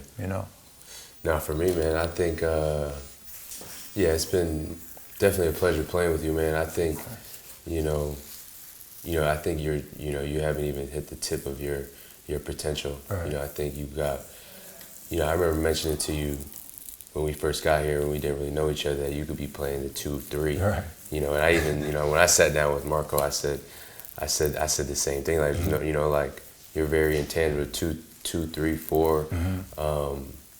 So I think, there's, the best is definitely ahead for you. And, of course, like, I think one of the biggest things for you is just being aggressive. And, these are things that we talk about is just being aggressive, trying to take on, that responsibility of like, tapping into that different mindset that you can tap into, in terms of just, being selfish in a good way, and we've talked about this, definitely. But just like really being aggressive and trying to, and it's hard, like it's not easy to maintain that throughout a game or throughout a season or a stretch of games, so I think like as you continue your career, like, you'll have moments, you'll have games where it's like, okay, I was locked in and I was aggressive off the ball screen, I was aggressive, closing out or in the post, whatever, so I think, you can score at every level, mid-range, in the post, taking people off the dribble from the 3-point. So it's just, I think it's special, so I think, you still have a lot of room to just continue to expand your game, what I mean? Appreciate that, man. And I just think like the mental piece is just, is key, just turning that switch on to where like, you don't give a fuck, you know what I mean? I think that, and it's, we've talked about it, it's hard, but we can be that player, but we're, even for me, like I try to, being the point guard role is like, I can't really go in that mindset a lot, but I do sometimes, and I have in the past, You got to, as a foreigner. So I think that's just, some small advice for you is just, just being aggressive, man, just being aggressive and, obviously never second guessing yourself and knowing you have the ability to, be the leader on a team, whether it's our team, the next team you go to, or whatever it is. But like I can see you doing that, you taking on that leadership role, that more of a responsibility, because you put in the work, man. You work before practice, you take care of your body, you eat right, you work after practice, you do the right stuff. And I'm just excited to see how, in your career as you grow, how you continue to apply that. Appreciate it. Because I like I said, I don't think like you got so much more that you can bring to the table and that you can offer. And I think that as well. So I think it's just like having that mental switch of just like, nah, like this is my season, or this is how I'm gonna be the whole season. You know what I mean? And not in no asshole way or wrong way, but it's just like, nah, that's how confident I am in myself. Right. You know what I'm saying? And I deserve that for myself. You know what I'm saying? Like, even if the ball not falling, but no, I deserve to take 5 to 7 threes a game, 4 post-ups, 4 tough fadeaway jumpers. Like, I work on that. It's my shot. Hit that, right. You know what I'm saying? Like, and then expand your game, get into your flow, get into your bag, your step back, all that, all your side steps. So, but no, it's been dope playing with you, man. And, just learning from you, mentally wise when we have our talks, about relationships, about, not getting too high, not getting too low, controlling what you can control on the court, off the court. It's been a pleasure just to be able to have someone who's like-minded on the team. Definitely. So thank you, man. I feel the same way about you. Coming in, we met briefly last year in the bubble, the FIBA Euro Cup bubble. I seen you on the other team. We didn't get talk or anything, but it was my first glance of you, and I just thought your game, you were good, like you were killing us. So, I definitely seen that you had some game, and then I learned that I was going to be playing with you, so I was super excited, and then, as we got here, we definitely, hit it off right away, because you said, like, we're like-minded, we're interested in some of the same things, and, the conversations we were having were definitely, beneficial for me, so I was definitely, it's been a pleasure playing with you, and looking back at the beginning of the season, like, I was super excited, and it's met, every expectation, just becoming, a friend of yours and being inspired by the things you're doing, and, off the court especially, because, I'm following in that same path of trying to create, some things off the court as far as, becoming,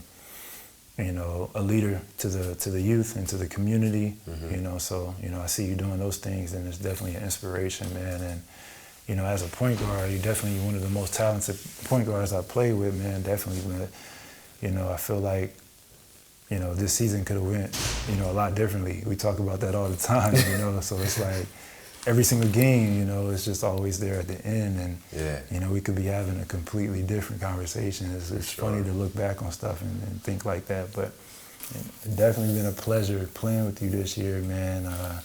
Looking forward to, our relationship after this season, and, how we stay in contact, and follow each other, and, I'm definitely going to see you, doing big things with your career as well as off the court as well. So, I definitely want to give you credit for that, man. For sure, man. Appreciate that. Yes, sir. But just, a couple questions to end the podcast. A couple, cultural questions.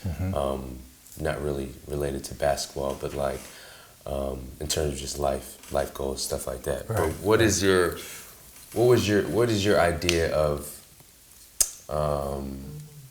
I would say, what is your idea of financial freedom? For me, it's about security, and obviously creating, a passive income, making your money work for you, but the main thing with financial freedom for me is creating security, because whether it's, this career or any career, if you have, one income, that could be taken away from you at any time. So it's creating multiple streams of passive income where, you're just allowing your money to work for you, and it's coming in passively. Like you don't have to, actively put any work in for exchange for a payment, especially with athletes, because one injury and it could be over, so, being financially free for me, that's what it's about, creating those multiple streams of income where you don't have to rely on one singular, path to create an income for you. And I think that just frees up, so much, space and time, and it creates a sense of peace for you, because you can fall back on other things. And, I think that's important. It's definitely important when you're doing something that, is high risk but high reward like us, right? And one injury and it's over, right? And even if you play a full career, you're gonna have to, eventually transition into something different. So you want to set yourself up, for the future. And I think, creating this while you're young and while you're playing, because in the big picture of life, we're young, even when you're retired. Say you retire at 35, in the real world, you're still considered young. So it's important to create something, while we're going through our career. And, I always looked at this as an opportunity to just get a head start into the real world, into life. Yeah. You know what I'm saying? Like, this is such a great opportunity where we can come and, and be able to save money and use our free time to learn and to invest into different things, so it's just like a head start for me. And one of the things that one of my mentors always told me, he was a former professional athlete, but he mentioned, like, athletes are the only people that, maybe not the only, but for the majority of them, we have to go pro in something twice. Right. So like, we go pro in our basketball or our sport, but then it's like, okay, after your career, it's like you kind of got to start from scratch almost, and really be a professional in something else as well. So that always stood out to me. But I think these type of conversations, are huge, not only to basketball players and athletes, but just like the Black community in general. You know, For like sure. you know, growing 100%. up, there was always, you know, talk about money. You know, ask elders about money, or you know. So like, right. I think that narrative, you know, it's changing now with our generation. Just in terms of, like you said, creating passive income. You know, creating just that generational wealth. Yeah. I think it's, you know, more of a popular theme now. Definitely. So, so what ways are you actively, or would you want to eventually, or what streams of income would you want to like pursue, if not now, then or after? Yeah, I mean, for now, like I'm. I must fix your microphone because you sorry. touch him, you know. Okay.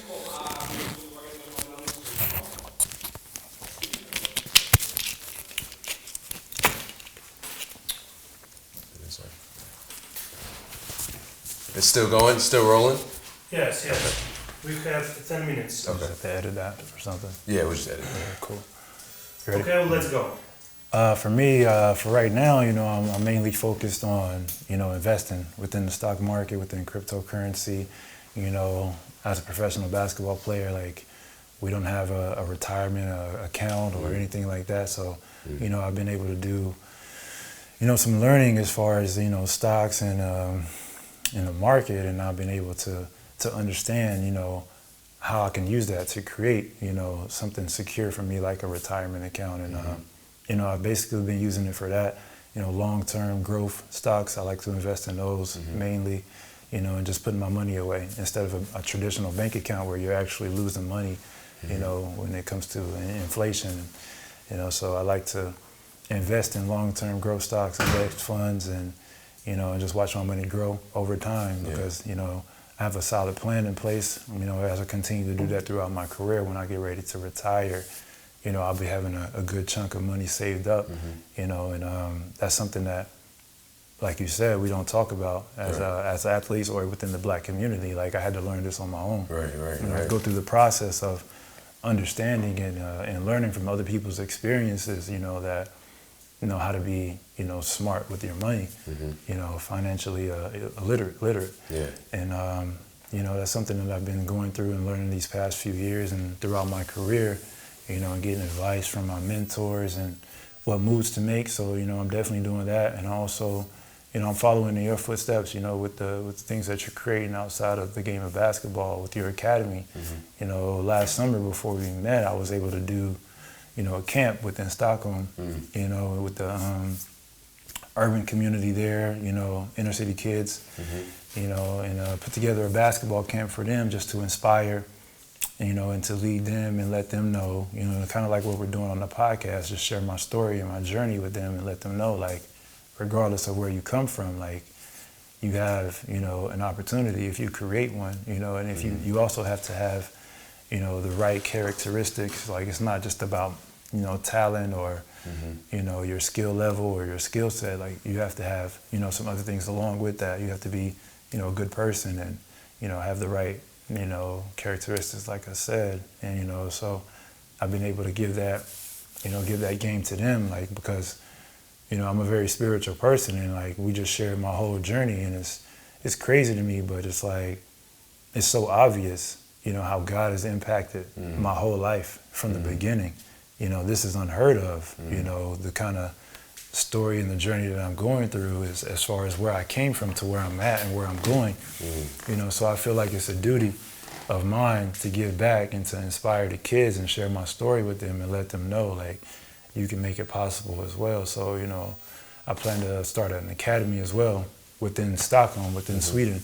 You know, I eventually want to grow that, and, you know, into a business and, you know, create that worldwide, you know, so that's something I'm working on as well, as far as, you know, avenues outside of basketball and creating those, you know, additional, you know, streams of income and revenue, And I think it's, I think as athletes, you know, we're in a really unique position. Definitely. Right? Just because like we know the discipline, the adversity, if someone's yelling at you, someone, you know, we know, basically, like, we know what it takes for almost like perfection almost, you know. So if we're able, like, we've become pros in our respective crafts, but like, and then if you have the ability, and not a lot of people do, but like if you have the ability to then, after a career or during your career, to channel that energy into you know, foundations off the court, you know, investments, Right. you know, whatever is your passion. I think it's almost like, you know, and I've been, you know, it's a cheat code to life, almost. Definitely. Like, you know, we have like a cheat code to life, you know, just Definitely. because we've experienced it at such a young age that we went professional, and like, yeah, our careers are short, but like then we can take that same mindset and channel into something else, you know. And for me, like, it's been pretty, you know, my last 3-4 years I've been able to you know, because I'm passionate, you know, with yoga. I'm passionate, you know, with COVID. I was you know, I got into like gardening and nature and plants and things like that. So, you know, then I just, you know, we're able to be creative or creators. You know, at the end of the day, I think that's what that's one of our purposes is on here on this earth is to create, you know, and impact people, of course. But like, you impact people through like creating with your thoughts. You know, so like, you know, for me, like, you know, now I'm doing like, you know, yoga sessions back at the crib with the, you know, kids in the inner city, doing like, you know, cleanups in the gardens, like local areas that may be not in such good shape, you know. So it's just like, and literally I'm just thinking of these things, and I'm, you know, and then I'm kind of like making it cool. Like some people would be like, what are you doing? Like picking up trash, or like, you know, you digging in the dirt, but it's like, nah, like we're cultivating the land, we're getting back in tune with nature. For sure. You know, and it's like those things that like our great-grandparents, our great-great, they were doing that. But like we've, you know, become so removed from nature that like it's dope for you know, for me to be in a position to inspire kids to want to do that stuff. You know, so like just hearing you speak, it's like you're clearly passionate about this, and people are going to follow you. You know, so like whatever ideas come to your mind, run with them. Yeah, right. You know, just because like, you know, it may not seem like an idea, but it's like, you know, it may not seem like cool to some people, but like if you're passionate about it, people are going to follow. For sure. You know, and you have such an influence in your community, in Stockholm, you know, wherever it is, that like people are going to gravitate towards that. For sure, man. So I think that's been big for me, like the last 2-3 years, just being creative with, you know, and stepping outside of like the basketball realm, you know. Definitely. But another topic I wanted to touch on a little bit was just like, you know, we talked about it before, but just you know, and I don't even like to call it Black, African American, but like, you know, what is our identity? Like, what is our community, right? So like, and I just want, you know, your thoughts on like not really having an identity or not really having a community growing up. You know, like, yeah, we have our parents and like our grandparents and our great-grandparents or whatever. But like in terms of like a foundation that we can lean on, like like even like, you know, your girl, she's, you know, she's white, but she's Swedish, you know, so she has a foundation, that she has a country she can always go back to. Like we have America or the United States, but that's not really No, I get what you're saying. You know what I mean? So like, what are your thoughts on that? Yeah, man. Like we were talking about, you know, family is obviously important for me. You know, community is important for me, and you know, what you were saying is true, because it's like you look at every other ethnic group or race, and they have, you know, their home country to look back to. And, you know, growing up, you know, it's tough for us because, you know, especially for me, when I first came to here, people would ask me, like, where am I from? And I would tell them, I was like, no, like, where are you really from? Right. So I get what you're saying, but it's like, it's tough. And like, growing up in America, like, I feel like we've adopted, you know, this fake sense of identity. Like, that's not who we really are. Like, this is just something that we've, you know, adopted, and, you know, we've, you know, been, you know, learned or taught to, you know, take as our own. But even to this day, we're not really allowed to be a part of it completely. You know what I'm saying? So how can we claim that as our own when it's not even, you know, claiming us? You know what I'm saying? So I definitely think it's important, you know, for us to connect to what our true identity is. And, you know, I told you about it, and, you know, I did a DNA test to figure out, where my roots trace back to like originally, as far as, my ancestors. So it's gonna be dope for me to learn that, and I'll be able to research, where I'm from, and and just be in touch and be a part of my history, my family history. But I think what we're lacking in the African American community is, just because our culture is very strong. Like our culture is very strong, and it's based off of our circumstances. I feel like, but always in America, it feels like our culture, our history starts with slavery. And it goes way further back than that. So I think we have to change our idea of what our true identity is and our true culture is. You know what I'm saying? Because this is something that was created out of our circumstances. Even in the South, like where I'm from, like the food culture is based off of what we were going through in slavery, a lot of it. A lot of pork, and the leftovers that we were eating, that our ancestors were eating from the pigs and the scraps that the slave masters were giving us. That kind of developed into our food culture and what we have today. And it's such a strong, sense of pride that we have with that. But if we look deeper, some of our ancestors in Africa, are vegetarian, and right. Like I am, like you are. So I feel like we have to, as a group and individually, like kind of look in the mirror and think about where our true culture started from, and really try to connect with that. And then I feel like we'll start to gain more of a sense of who we really are. Yeah, and then that'll give us that sense of identity, versus what we've been taught, and conditioned to believe in America. And to carry on with that, it's like growing up, it's like, like you were just talking about, man, we really don't, embrace each other on a level of exploring, like you were talking about, doing yoga and gardening, like those things aren't really supported in a lot of our communities. Like it's looked down upon even. And you're trying to understand why. And I think it's a result of the conditioning that we've been, going through while being in America. And these are things that, we can connect back to our ancestors. Like these are the things that they were doing, especially gardening and living off the land and, and just being one with nature.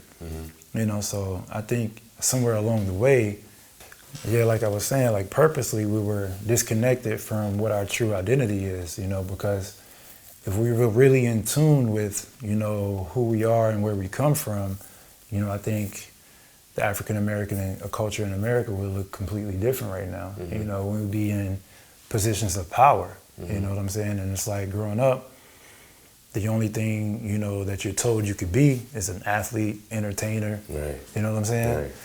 Versus, why can't I become a lawyer, doctor, CEO? And that's why I think, representation within our culture is super important. And this is what we're trying to do and what we're trying to create by giving back to the community and to the kids and to the youth, to show them that you can do these things.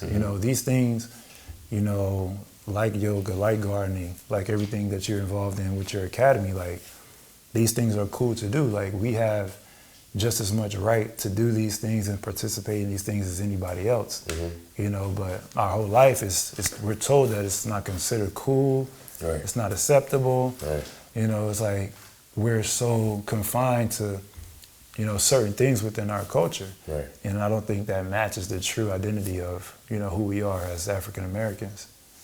Yeah, man, I feel like, some of, that topic we can kind of go on and on. Just because there's so many layers and levels to it that we may not even be able to understand yet. Right. But yeah, it's one of those just those topics that makes you think and makes you question yourself and question your upbringing, your surroundings. Definitely. And like you said, I'm super grateful of the upbringing that my family has provided me, but 100%. I think I will you know, my legacy moving on, I'll be able to share these ideas and these conversations with my children, you know, and then they take that next leap. Right. Right. It's important. But and what I just want to ask you, and this may be a hard question, but like, what do you think your particular gift is as a human? Yeah, I mean, to just you know, touch on what we were talking about earlier, I feel like it's to inspire. You know, I feel like, you know, my life, you know, God put this life together for me for a reason. I feel like we all have a purpose here, you know, and to understand where I come from in my journey, like I feel like, you know, my true purpose on this earth is to inspire other people. You know, I feel like, you know, through everything that I've been through, like I'm here, you know, to show people, to the youth or to just people in general, you know, that regardless of your circumstances, your environment, like it's still possible. You know, and for me, it was possible through God and through my faith and through, you know, my spirituality. You know, I feel like I was connected to that, you know, throughout my whole life. And, you know, and it's something that I thank my parents for. You know, they definitely brought me up, you know, believing in a higher power and believing in God.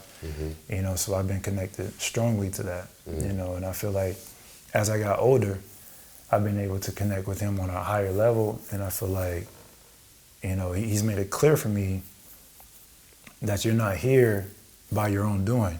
You know, like, okay, you're talented, you're good at basketball, but millions of other people are just as talented, just as good, who don't have this opportunity. You know, so it makes me understand that I'm here for a purpose. And I feel like that purpose is to inspire and to, you know, to try to educate people on, you know, the power of faith, you know, and the power of believing in something higher than yourself, you know, because if you're grounded, you know, and you have that belief to a higher power, it can really guide you throughout your whole life, you know, instead of like not really believing in something. It's kind of like you're floating around, like you don't really have something you can attach to. You don't have something that you can, you know, put against every situation you're in. You know what I'm saying? So I feel like I've been able to do that throughout my whole life. You know, it's created such a strong relationship with God for me, you know.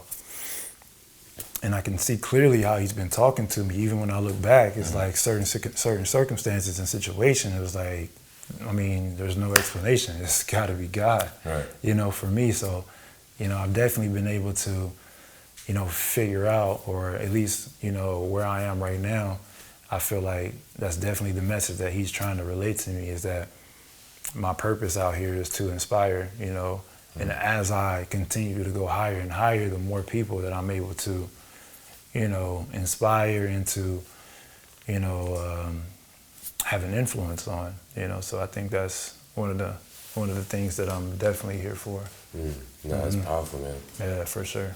It's powerful. For sure. Yeah. Yeah, and then, you know, this has just been my journey of trying to figure out how exactly, you know, I want to do that, like what path I want to take. You know, just my journey in itself is inspiration, you know, but I'm trying to be more intentional about how I'm doing. And that's when I started coming up with the idea of, you know, giving back to the kids in, you know, Stockholm, the urban community, the inner cities, you know, and trying to create an academy where, you know, that can be my main focus, you know, and just trying to live out my purpose, you know, and walk, you know, under his will for my life. Yeah. I love that, man. Yeah, man. I love that. Now, one of the last questions, what are your top 5 favorite books? That's a good one. That's a good question, man. Or maybe not top 5, but give me like... A few of them? Yeah, just 5 or that come to your mind, just that have impacted you. I mean, for me, I've never been, you know, into like nonfiction or, you know, even that big on like stories in general, like even true stories, you know, like, or not fiction stories. I've never been, you know, that big on those. So for me, it's just all personal development because I feel like I can apply that to my life and it relates with me so well, you know, that I've been able to, take everything I'm learning from them and apply it to my life in different ways, and it's kind of like an experiment. You're taking things that you're learning and you're trying to apply it. If it fits, you stick with it, or if it doesn't, that's part of the process. Yep. You know what I'm saying? So, definitely, a few of those have been, I'm gonna look them up right here in my book app, but off the top, Atomic Habits, Think Like a Month, those are some of the recent ones that I've been reading. Okay. Also, it's a book called Stick With It. It's a scientific process detailing how to, create habits that you want to stick with and be consistent with. Okay. So it's telling you all of the science and, the things that you can do to create those habits that you want to stick with, man. So definitely that one. Wow. The Subtle Art of Not Giving a Fuck. That was a great one. Yeah. That's a great one for me. Yeah. I know you're reading Asada right now. Oh, yeah. Asada Shakur. Yeah, I'm reading Asada autobiography. Yeah. It's fitting right now for Black History Month, and her story.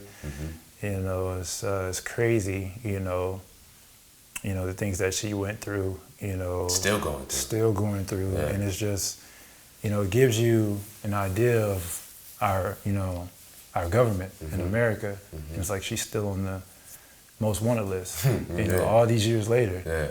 And she's still up there. And it's like what they were trying to do and what the Black Panther Party was representing, was more beneficial than anything. Yeah.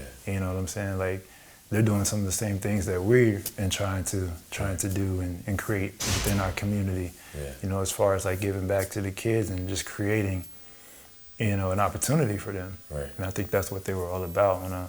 And obviously more than that, but I think that's one of the main things that I love about them. And as far as like with their free meals that they used to give back to the kids and things of that nature, like it's often overlooked. Yeah.